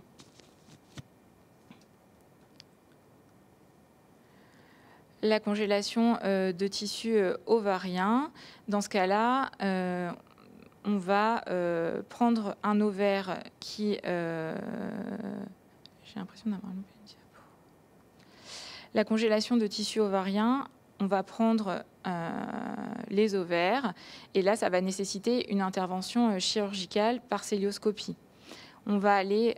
Donc la cœlioscopie, c'est une intervention dans laquelle on passe une caméra par le nombril et on va mettre plusieurs trocars, plusieurs trous dans le ventre à côté pour pouvoir gonfler le ventre ensuite et travailler dans le ventre. Et on va aller récupérer un ovaire ou un demi-ovaire qu'on va ensuite amener au laboratoire. Cet ovaire ou demi-ovaire va être découpé en petits morceaux. Et ensuite, ces morceaux vont être congelés à nouveau, comme pour les ovules, dans l'azote liquide. On va analyser ces petits morceaux de cortex ovarien pour regarder la richesse en follicules et voir s'il n'y a pas de cellules tumorales aussi, en fait. La congélation de tissu ovarien, l'avantage, c'est qu'on va pouvoir congeler de nombreux ovocytes immatures. On va avoir une rapidité de prise en charge. C'est un intérêt si la chimiothérapie elle est urgente et on pourra l'appliquer avant la puberté. Quand on va le regreffer, cet ovaire, ça permettra de restaurer une fonction ovarienne endocrine, c'est-à-dire d'apport d'hormones, une reprise de la sécrétion d'œstrogènes et une restauration de la fertilité et on espère une grossesse. L'inconvénient majeur, on l'a vu juste avant, c'est que ça nécessite quand même une intervention chirurgicale par cœlioscopie, que dans le monde, il y a encore même peu de naissances. Et comme on a prélevé du tissu, on a un risque de réintroduction de cellules cancéreuses. J'ai oublié de vous dire juste avant pour la maturation in vivo, c'est-à-dire la congélation, le prélèvement des cellules, des ovocytes qui ne sont pas matures. Pour la maturation au laboratoire, c'est que le traitement il peut être fait très rapidement puisqu'on n'a pas besoin de stimulation hormonale auparavant.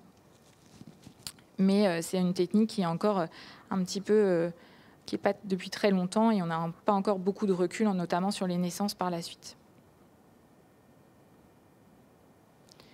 Une autre technique pour protéger les ovaires va être l'administration d'agonistes de la GnRH. Donc c'est des injections en intramusculaire qu'on va faire de façon concomitante à la chimiothérapie. Ce traitement, c'est pour préserver la fonction ovarienne et la fertilité, le but étant de limiter la perte en follicules induite par la chimiothérapie. Cette technique vraiment de préservation de la fertilité, elle est controversée dans la littérature et pour le moment, c'est probablement pas suffisamment efficace si c'est la seule technique utilisée.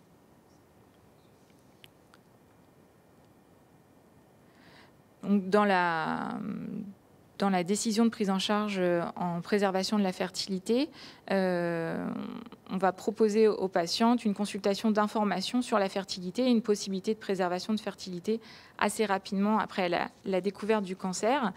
C'est une consultation, la préservation de la fertilité, on doit informer les patientes, mais rien n'est obligatoire. C'est vraiment la femme, le couple qui va décider ce qu'il veut faire par la suite.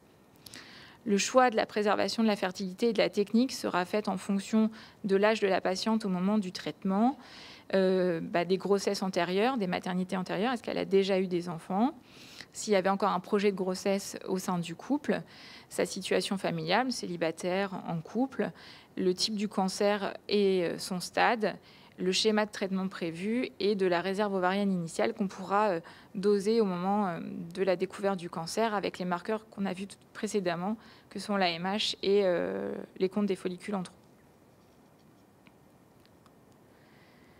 Donc, comment on va choisir une technique ? Globalement, là, si il y a une chirurgie première puis une chimiothérapie adjuvante, on va proposer une congélation d'ovocytes matures après stimulation ovarienne. Et dans ce cas-là, on va la réaliser, cette préservation, après la chirurgie et avant le début de la chimiothérapie. On ne stimule pas avec une tumeur qui est encore en place. On pourra vous proposer de participer à un protocole qui est en cours en ce moment, qui est le protocole Chakri, qui cherche à voir ce que donne la chimiothérapie adjuvante sur le risque d'infertilité chez les jeunes patientes qui présentent un cancer du sein et la place de la cryopréservation ovocytaire et embryonnaire. C'est une étude qui est promue par le Centre Oscar Lambré de Lille et dont on fait partie avec le Centre Henri Becquerel et le CHU. Si la chimiothérapie doit être réalisée avant la chirurgie, nous, pour le moment, on ne fait pas de stimulation ovarienne préalable, donc c'est ce que je vous ai dit juste avant, et on proposera dans ce cas-là soit une maturation in vitro ou une congélation de tissu ovarien. En cas de cancer génétique avec un risque ovarien, c'est les mutations dont on a parlé tout à l'heure, BRCA. Dans ce cas-là, on ne proposera pas de congélation de tissu ovarien puisqu'il y a un risque de réintroduction, il y a le risque de cancer de l'ovaire qui est associé, et donc un risque de réintroduction ou de cellules tumorales. Alors, après cancer du sein, il sera important de suivre la fertilité et on proposera une évaluation de la fonction ovarienne 12 à 24 mois après la fin du traitement par chimiothérapie, qu'on ait proposé une préservation de qu'on ait fait une préservation de la fertilité ou non. On pourra, si la réserve ovarienne le permet, proposer à ce moment-là, si elle n'a pas été faite, une conservation d'ovocytes. Après cancer du sein, la fertilité, ce ne sera pas possible de prédire exactement cette fertilité. Il n'y a pas de facteur prédictif fiable de fertilité après cancer du sein, mais en général.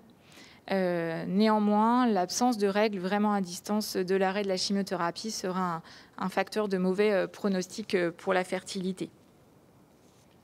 L'AMH qu'on dose en pré-consultation de fertilité, mais aussi à distance pour voir la réserve ovarienne, n'est qu'un simple reflet de la réserve ovarienne, mais pas du tout un facteur prédictif de grossesse. Et on a des grossesses qui restent possibles, même en cas d'hormones antimullériennes basses. Les grossesses après cancer du sein, quand est-ce qu'on pourra les autoriser? Pour les cancers du sein avec récepteurs hormonaux positifs, on a vu tout à l'heure qu'il fallait une hormonothérapie pour une durée de 5 à 10 ans. En cas de désir de grossesse, il y aura une nécessité de pause dans l'hormonothérapie. L'hormonothérapie, elle est tératogène, elle induit des malformations. Il faudra attendre au moins 2 ans d'hormonothérapie avant de pouvoir discuter d'un projet de grossesse, parce que c'est dans ce laps de temps des 2 ans que le risque de rechute est le plus important. Et dans ce cas-là, le pronostic sera plus péjoratif. Après la grossesse, l'hormonothérapie sera à reprendre pour finir la durée de traitement qui était prévue initialement. Il faudra donc discuter au sein du couple, de l'équipe d'oncologie, de l'équipe de fertilité, de la balance bénéfice-risque de cette interruption de traitement sur le risque de récidive du cancer chez la femme. Pour les cancers du sein avec les récepteurs hormonaux négatifs, même s'il n'y a pas d'hormonothérapie, il faut attendre un délai de 2 à 3 ans également, car le risque de récidive diminue plus à ce moment-là. Donc, cette grossesse sera envisageable après l'avis de l'équipe oncologique et une discussion avec le couple sur l'arrêt de l'hormonothérapie et sur le risque de rechute estimé de cancer.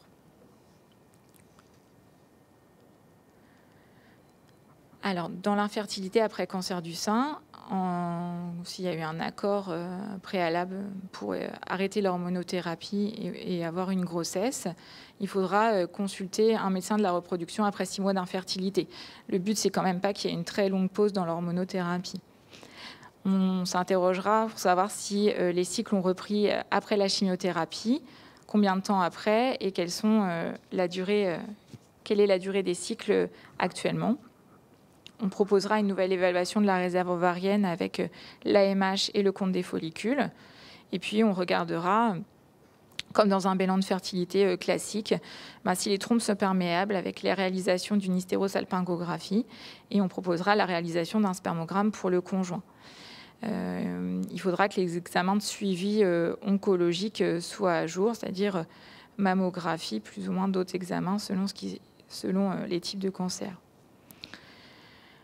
La décision de prise en charge en assistance médicale à la procréation fera là aussi l'objet d'une discussion entre l'équipe d'oncologie, l'équipe de fertilité et le couple pour dire ce que sont les chances de grossesse en fonction du bilan de la réserve ovarienne, sur les risques de rechute estimés du cancer également, et sur les risques éventuels des techniques d'AMP sur le plan carcinologique.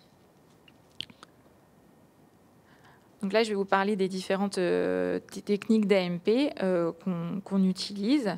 Donc, les stimulations simples de l'ovulation, ce n'est pas de l'assistance médicale à la procréation. On va seulement aider à l'ovulation, à faire entrer un follicule en croissance, puis déclencher l'ovulation pour que le couple ait des rapports sexuels à la maison en espérant une grossesse par la suite. Ce traitement ne fait pousser qu'un follicule sur les ovaires, voire 2, mais en tout cas, ça occasionne des taux physiologiques d'œstrogène et donc n'est pas une hyperstimulation comme peut être la FIV ensuite. Les stimulations simples de l'ovulation, on les réserve en général aux patientes qui ont des troubles de l'ovulation, qui ont des cycles un peu irréguliers. Ensuite, on peut proposer des inséminations intra-utérines.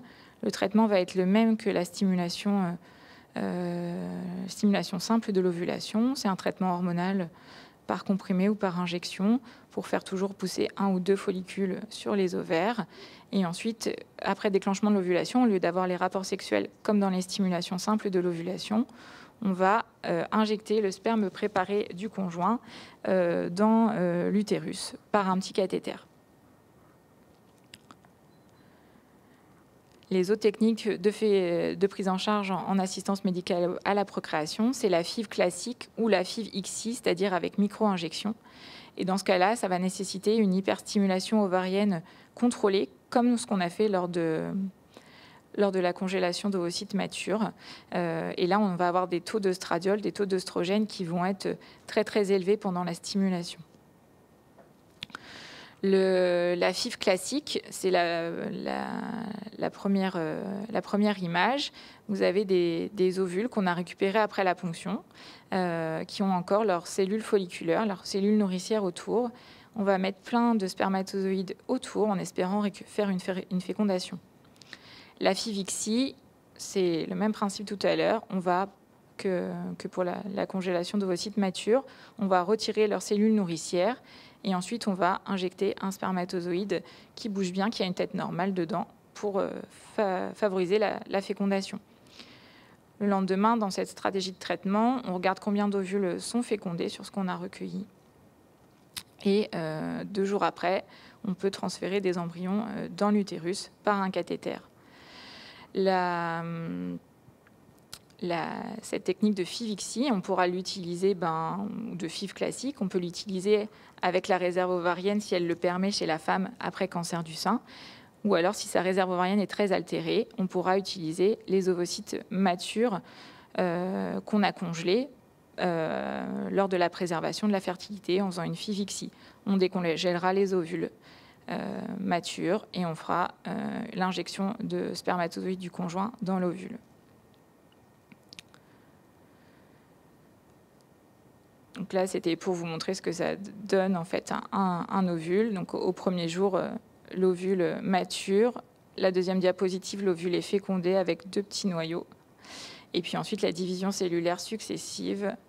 La 4e diapositive, c'est un embryon au 2e jour. La 5e diapositive, un embryon au 3e jour. Et la dernière diapositive, un embryon au stade blastocyste.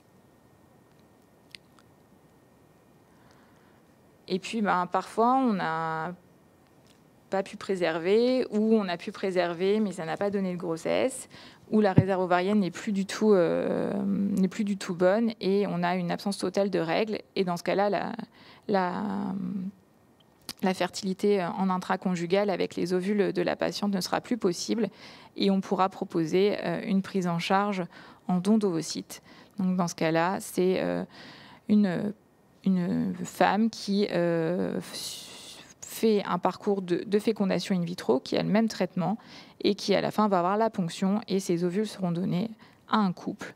Ces ovules sont mis en fécondation avec le sperme du conjoint et l'embryon formé est replacé dans l'utérus de la patiente qui le reçoit. J'ai oublié de vous préciser avant que dans la littérature, ce qui est dit pour le nombre d'ovules à vitrifier, c'est qu'il faut espérer avoir 15 ovocytes vitrifiés pour espérer une naissance vivante. Donc en général, en un cycle, on peut y arriver avant préservation, mais ce n'est pas toujours le cas. Voilà. Merci beaucoup pour cette présentation très riche. Voilà. Quelques messages forts sur le fait qu'une obligation d'information des patientes sur le risque sur la fertilité avant l'initiation des traitements, avant l'initiation de la chimiothérapie. Une consultation, elle aussi fortement recommandée auprès des services spécialisés comme, oui. Comme le vôtre. Et on voit une multiplicité de prises en charge possibles, avec finalement une adaptation à chaque situation. Oui. Voilà. Par rapport aux différents traitements, enfin, possibilités de prise en charge que vous avez présentées, finalement, ce vers quoi on va le plus souvent, ce qui est le plus facilement accessible avec les meilleurs résultats. Enfin, alors ça va vraiment dépendre en fait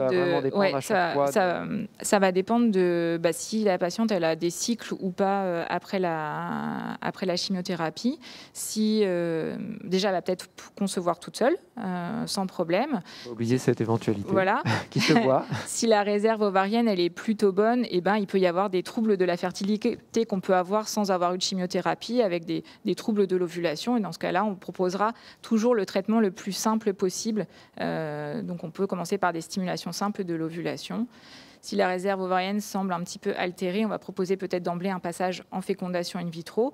Et puis normalement, l'ICSI, la fécondation avec micro-injection de spermatozoïdes, en dehors du cancer du sein, post-cancer du sein, c'est des indications masculines. C'est quand il y a des troubles au niveau du spermogramme.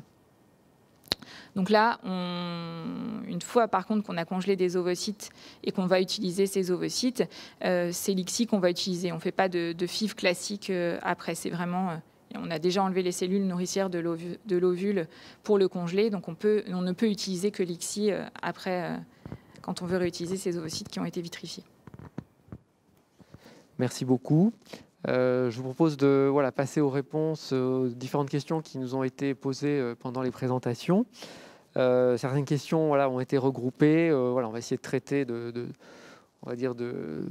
façon adaptée et en tenant compte, en regroupant les différents thèmes. Alors, je viens de voir qu'il y a nos collègues radiothérapeutes qui s'est invité pour répondre à une question concernant en fait la possibilité d'avoir recours à des coupeurs de feu pendant la radiothérapie. Alors, je ne sais pas ce qu'il répond, donc c'est pas une situation évidente, mais c'est vrai que un certain nombre de nos patientes vont pendant en fait la radiothérapie et compte tenu des effets secondaires cutanés de la radiothérapie, pour résumer le risque de brûlure, vont avoir recours en fait à des coupeurs de feu. On a des retours d'expérience plutôt intéressantes. Voilà, alors de principe, nous on n'est pas contre. J'espère que le docteur Thureau est en train de répondre la même chose. Il y a même des établissements comme le nôtre où finalement il y a des coupeurs de feu qui sont intégrés dans les équipes comme un soin donc complémentaire à la radiothérapie. Voilà. Des questions concernant la reconstruction mammaire. Alors on n'a pas de chirurgien autour de la table, néanmoins on va pouvoir répondre à un certain nombre de questions. Il y a une question concernant en fait le délai, c'est-à-dire après la chirurgie, après l'ablation du sein. Notamment après la radiothérapie, au bout de combien de temps on peut envisager la reconstruction?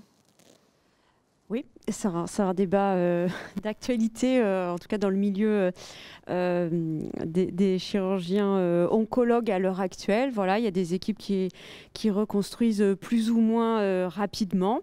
Là, nos chirurgiens, clairement après radiothérapie, pour de meilleurs résultats esthétiques, préfèrent attendre et en général nous recommandent de leur réadresser les patientes au bout d'un an après les traitements, encore une fois, afin de favoriser un meilleur résultat esthétique de la reconstruction. Voilà. Le message, c'est vraiment de retourner vers son chirurgien Tout à fait, oui. dans un délai à peu près d'1 an par rapport à la fin C'est ça. de la radiothérapie. Il y a des questions également par rapport aux différentes techniques de reconstruction. Il y a une certaine inquiétude, on voit sur les messages par rapport à l'utilisation de prothèses mammaires. C'est vrai que voilà, il y a eu maintenant, il y a quelques années, des données sur l'utilisation d'un type de prothèse mammaire qui pouvait augmenter un risque de maladies hématologiques type lymphome. Donc du coup, ces prothèses aujourd'hui ne sont plus utilisées, elles sont retirées de l'utilisation. Il faut savoir qu'il y a d'autres techniques de reconstruction que la prothèse mammaire, notamment une technique qui est utilisée ici, qui est le lipofilling. Je ne sais pas si l'une d'entre vous veut y répondre. Ça fonctionne ? Oui. Le lipofilling, c'est utilisé... alors, l'intérêt du lipofilling, c'est qu'il n'y a pas de corps étranger.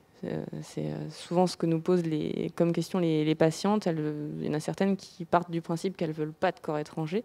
Et du coup, l'intérêt du lipofilling, c'est que c'est notre propre graisse, en fait, qu'on réinjecte au niveau de là où était le sein. Et en général, c'est un peu comme une liposuction en fait, qui est réalisée au bloc opératoire. Les avantages, donc, c'est qu'il n'y a pas de corps étranger, il n'y a aucun risque de rejet puisque ça fait partie du corps de la patiente. On aspire la graisse sur des zones où il y a du tissu adipeux assez conséquent. Donc en général, c'est plutôt au niveau abdominal, des cuisses, des fesses, de la culotte de cheval, etc. On aspire cette graisse qu'on centrifuge, c'est-à-dire qu'on la passe dans une petite moulinette où on récupère que le tissu graisseux. Et ce tissu graisseux est réinjecté au niveau de la zone mammaire pour créer du volume mammaire. Les inconvénients de cette technique, c'est que ça nécessite plusieurs interventions chirurgicales. Donc ça nécessite parfois 4, 5, 6 anesthésies générales, ce qui peut être assez décourageant pour certaines patientes. Mais néanmoins, des fois, on peut avoir de très beaux résultats esthétiques assez rapidement, des fois au bout de 2-3 lipofillings.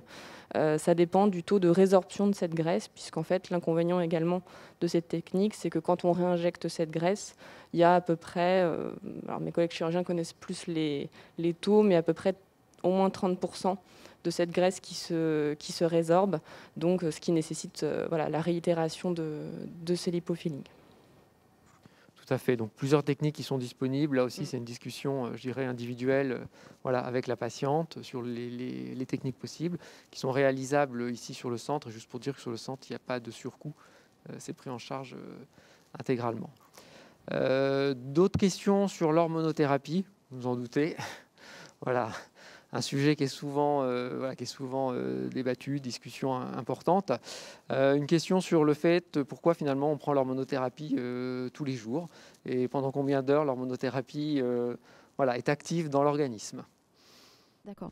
Alors pourquoi on la prend tous les jours? Ça, c'est lié en fait à la galénique et puis à l'action faite du médicament qui, si effectivement il est éliminé au bout de quelques heures en réalité, et donc si on ne le prend pas régulièrement de façon quotidienne, si on l'oublie trop souvent, si on le prend 5 jours sur 7 ou 1 jour sur 2, il ne sera pas efficace parce qu'il n'y aura pas de concentration suffisante. Et ça, aujourd'hui, on en a la preuve puisqu'on avait participé, on parlait de recherche tout à l'heure, on a participé à une grande étude française qui s'appelait Canto, qui donc s'est intéressée, entre autres, et on a eu les résultats très récemment sur l'observance, le fait de bien ou pas bien prendre en fait le médicament. Alors même si on a l'impression de le prendre prendre bien régulièrement, le plus régulièrement possible en tout cas.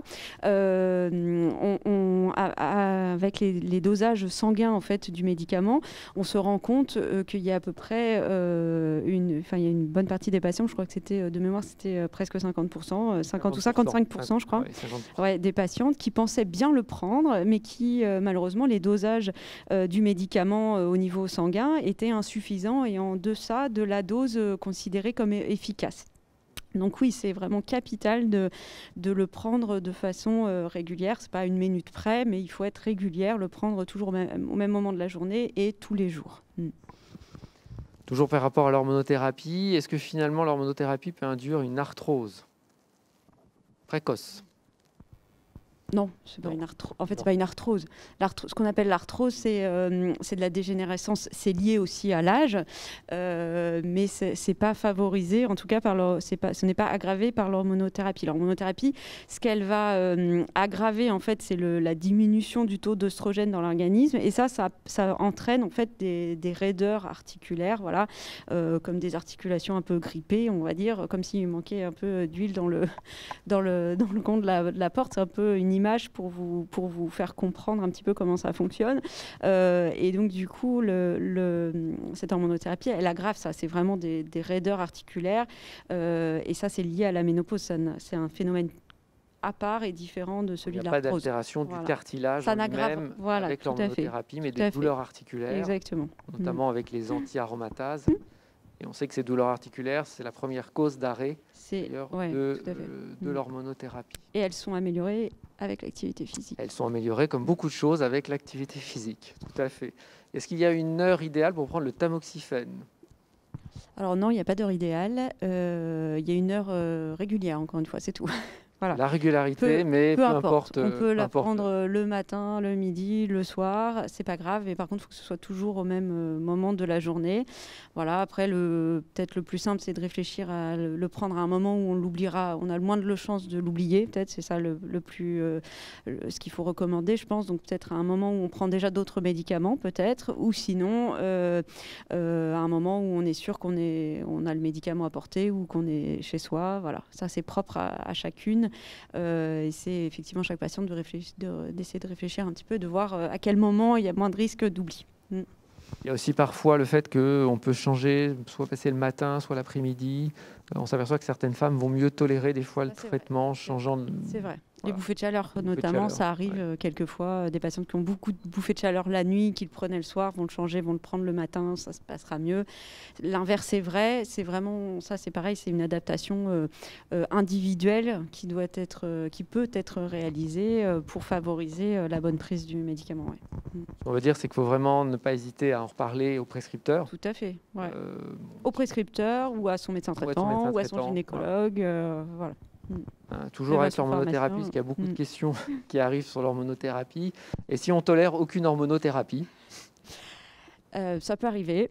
En général, on arrive quand même à trouver des solutions. Voilà. Des ajustements. Des ajustements. Donc en tout cas, le message, je crois qu'il faut faire passer, c'est que s'il y a des effets secondaires importants qui entraînent, qui font qu'on se pose la question de l'arrêter, comme c'est quand même, il y a des risques à ne pas le prendre. Forcément, il faut pas faire ça tout seul dans son coin. Je pense qu'il faut en parler à son oncologue, à son radiothérapeute, à son chirurgien, à son médecin traitant ou son gynéco. Il faut en parler pour qu'on essaye de trouver des solutions. Souvent, on essaye de faire le maximum en majorant aussi un peu les traitements de soutien. Voilà. Après, si malheureusement, il n'y a pas d'alternative et que le traitement est mal toléré, voilà, mais il faut en parler et on fera le maximum pour que ça se passe le mieux possible et pour que le traitement puisse être pris. Tout à fait. Juste une petite question qui arrive comme ça. Tu as parlé de l'étude Canto. Voilà, on a une question. À quel moment aurons-nous les résultats, les conclusions de l'étude Canto? Il faut dire que l'étude Canto est actuellement encore en cours. D'ailleurs, les inclusions dans l'étude Ganto vont reprendre, mais on commence déjà à avoir des résultats sur les premières femmes qui ont été incluses dans l'étude, qui font l'objet de publications dans la littérature scientifique, notamment avec l'hormonothérapie, mais pas uniquement sur l'hormonothérapie. Et il est prévu normalement dans les mois qui viennent, justement, une diffusion. Donc là, on chargera de vous transmettre en fait l'information, une diffusion grand public, c'est-à-dire pour les femmes qui ont participé à l'étude seront invitées en fait à assister, probablement sous la même forme qu'aujourd'hui, à une présentation d'un certain nombre de résultats par rapport à cette grande étude. Plus de 12 000 femmes, c'est une étude française, 12 000 femmes en fait opérées d'un cancer du sein et qui sont suivies comme ça au décours de la prise en charge avec des résultats donc très intéressants. Question sur l'hormonothérapie, je pense qu'on a fait le tour, sauf s'il y a d'autres questions qui arrivent et qu'on me transmet. Il y a eu au début de la présentation un certain nombre de questions par rapport aux facteurs de risque de survenue de cancer. Et voilà, donc on me demandait de réexpliquer ce qu'était qu'un facteur de risque. C'est une vaste question. Donc, un facteur de risque, c'est un élément à laquelle soit on va être porteur en soi-même, c'est-à-dire que par exemple quand on a une prédisposition génétique, c'est-à-dire que voilà, on est porteur d'une anomalie génétique qui, de façon intrinsèque, va augmenter le risque de façon significative, le risque de survenue de cancer du sein ou de cancer de l'ovaire pour ce qui est des prédispositions de type BRCA1 ou BRCA2. Donc ça, c'est un facteur de risque pour lequel on est porteur. Et puis il y a des facteurs de risque extérieurs. Le fait de, par exemple, fumer, le fait de boire de l'alcool peut nous exposer à en fait, un certain nombre de cancers, le tabac avec le cancer du poumon, ainsi de suite. Donc ça, ce sont des facteurs extérieurs. Et puis il y a des facteurs qui sont liés à notre comportement ou à notre hygiène de vie. On a parlé de l'activité physique, qui est plutôt un facteur protecteur de survenue de cancer, c'est-à-dire que la population qui est la plus active physiquement va faire moins de cancer du sein, faire moins de cancer du côlon, et un facteur protecteur après les traitements, comme je vous l'ai dit, c'est-à-dire voilà, pour un certain nombre de femmes, on peut observer, grâce à la pratique d'une activité physique, une réduction éventuellement de la récidive. Voilà. Une question par rapport, comme facteur possible de survenue de cancer, le stress. Voilà. C'est souvent une question qui nous est posée, c'est-à-dire lorsqu'on va prendre en charge des femmes pour un cancer du sein, elles vont nous rapporter un événement de stress dans leur vie personnelle. Et il y a souvent une question sur le lien entre ce facteur de stress et la survenue de cancer. Voilà. Il y a des recherches qui ont été faites et pour l'instant, en fait, on ne peut pas répondre. C'est-à-dire qu'on ne peut pas dire que c'est un élément qui favorise le cancer ou pas. Ce n'est pas un élément qui est identifié comme facteur de risque de survenue de cancer. Pour autant, voilà, on ne peut pas répondre directement à cette question. Je ne sais pas si mes collègues ont des informations complémentaires.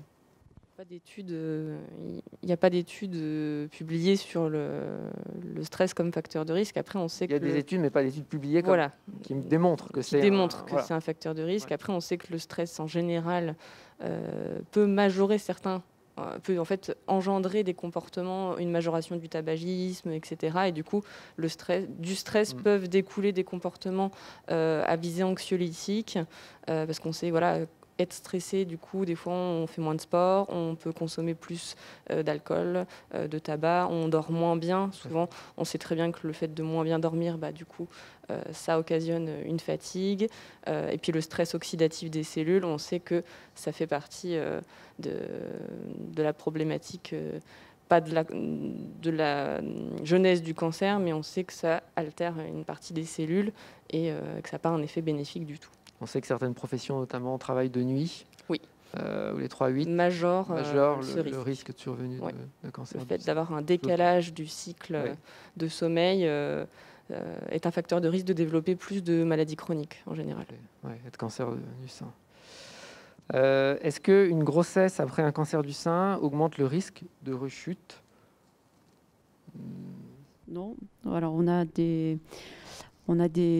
données aujourd'hui, des publications qui montrent effectivement qu'il n'y a pas plus de rechute chez les patientes qui ont eu une grossesse après un cancer du sein. Donc non. Toujours par rapport aux facteurs de risque, je reviens un petit peu, parce que les questions arrivent comme ça, donc j'essaie de les grouper, mais comment savoir, comment déterminer que le cancer en fait, est héréditaire? Voilà, une question fréquente. Je vais peut-être rappeler déjà les chiffres en disant finalement c'est quand même rare, la cause héréditaire. Ouais. Dans le cancer du sein, c'est 5%, des patientes. Voilà. Peut-être un peu plus dans la population plus jeune. Oui, ouais.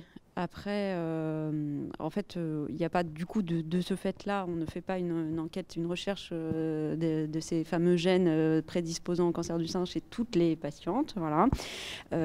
Par contre, on s'oriente surtout sur l'histoire familiale, c'est-à-dire qu'on renseigne systématiquement s'il y a d'autres cas dans la famille, d'autres cas de cancer qui sont également liés à cette prédisposition génétique, comme le cancer de l'ovaire, qui peuvent donc orienter vers une consultation oncogénétique à la recherche de cette prédisposition. Une petite question, on retourne à la reconstruction. Voilà. Est-ce que finalement, après une mammectomie, quand on a pas mal de lymphe, est-ce que ça peut être une contre-indication quand on a une poche de lymphocèles? En fait, au niveau de la cicatrice de mammectomie, est-ce que ça peut être une contre-indication à la reconstruction? Ce n'est pas une contre-indication à la reconstruction. Par contre, on sait que les poches de lymphocèles peuvent parfois s'infecter, donc ça peut être un facteur de risque infectieux.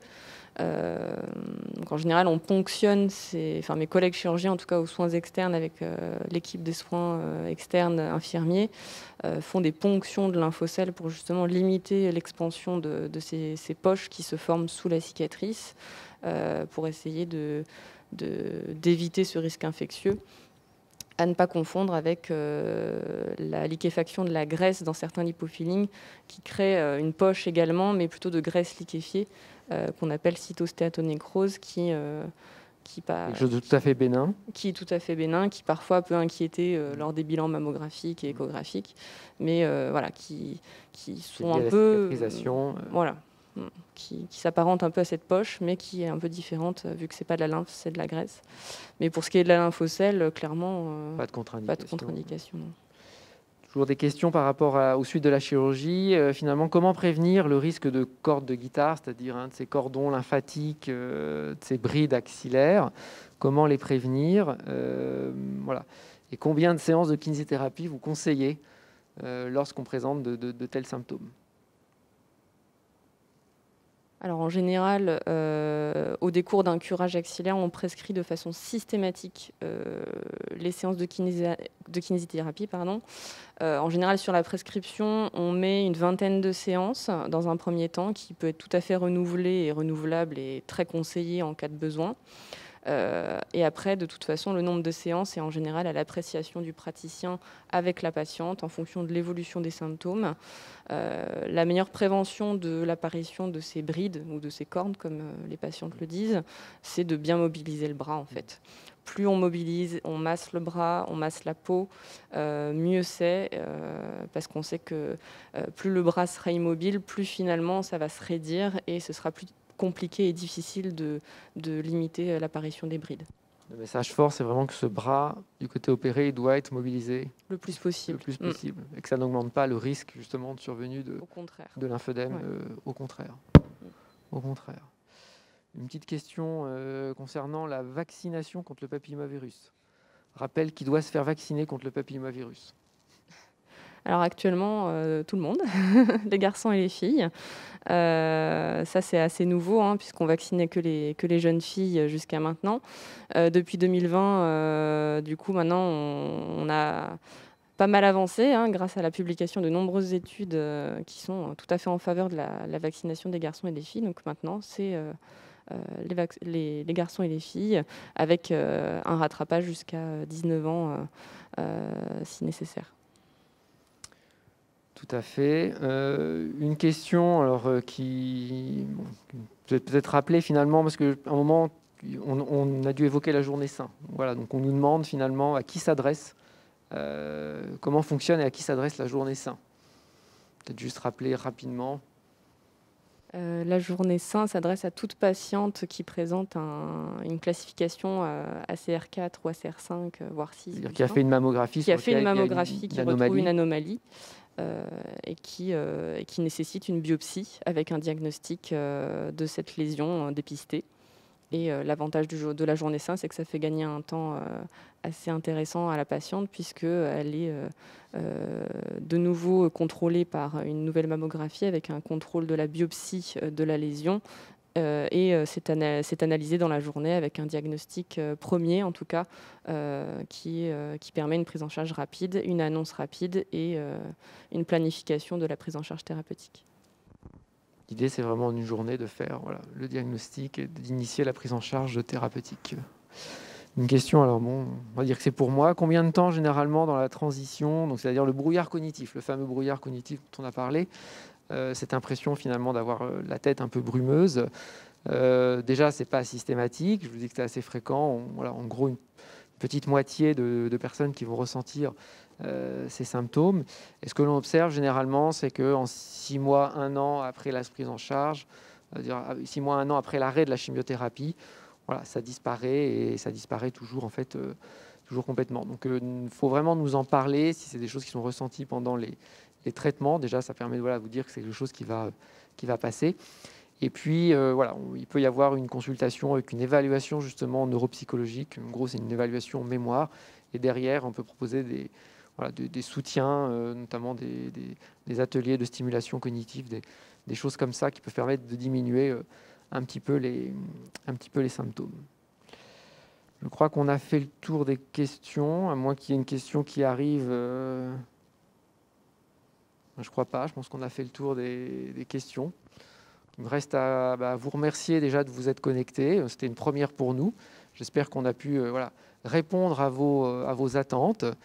On a innové. On verra l'année prochaine si on poursuivra sur le même, sur le même mode de fonctionnement ou pas. Je remercie l'ensemble de mes collègues qui ont joué le jeu de participer à cette table ronde. Et on reste à votre disposition, bien évidemment, après cette table ronde. S'il y avait des questions, n'hésitez pas à nous solliciter directement, comme à travers nos secrétariats ou autres, s'il y avait besoin de précisions complémentaires. Je vous souhaite une bonne fin de journée et à bientôt. Au revoir.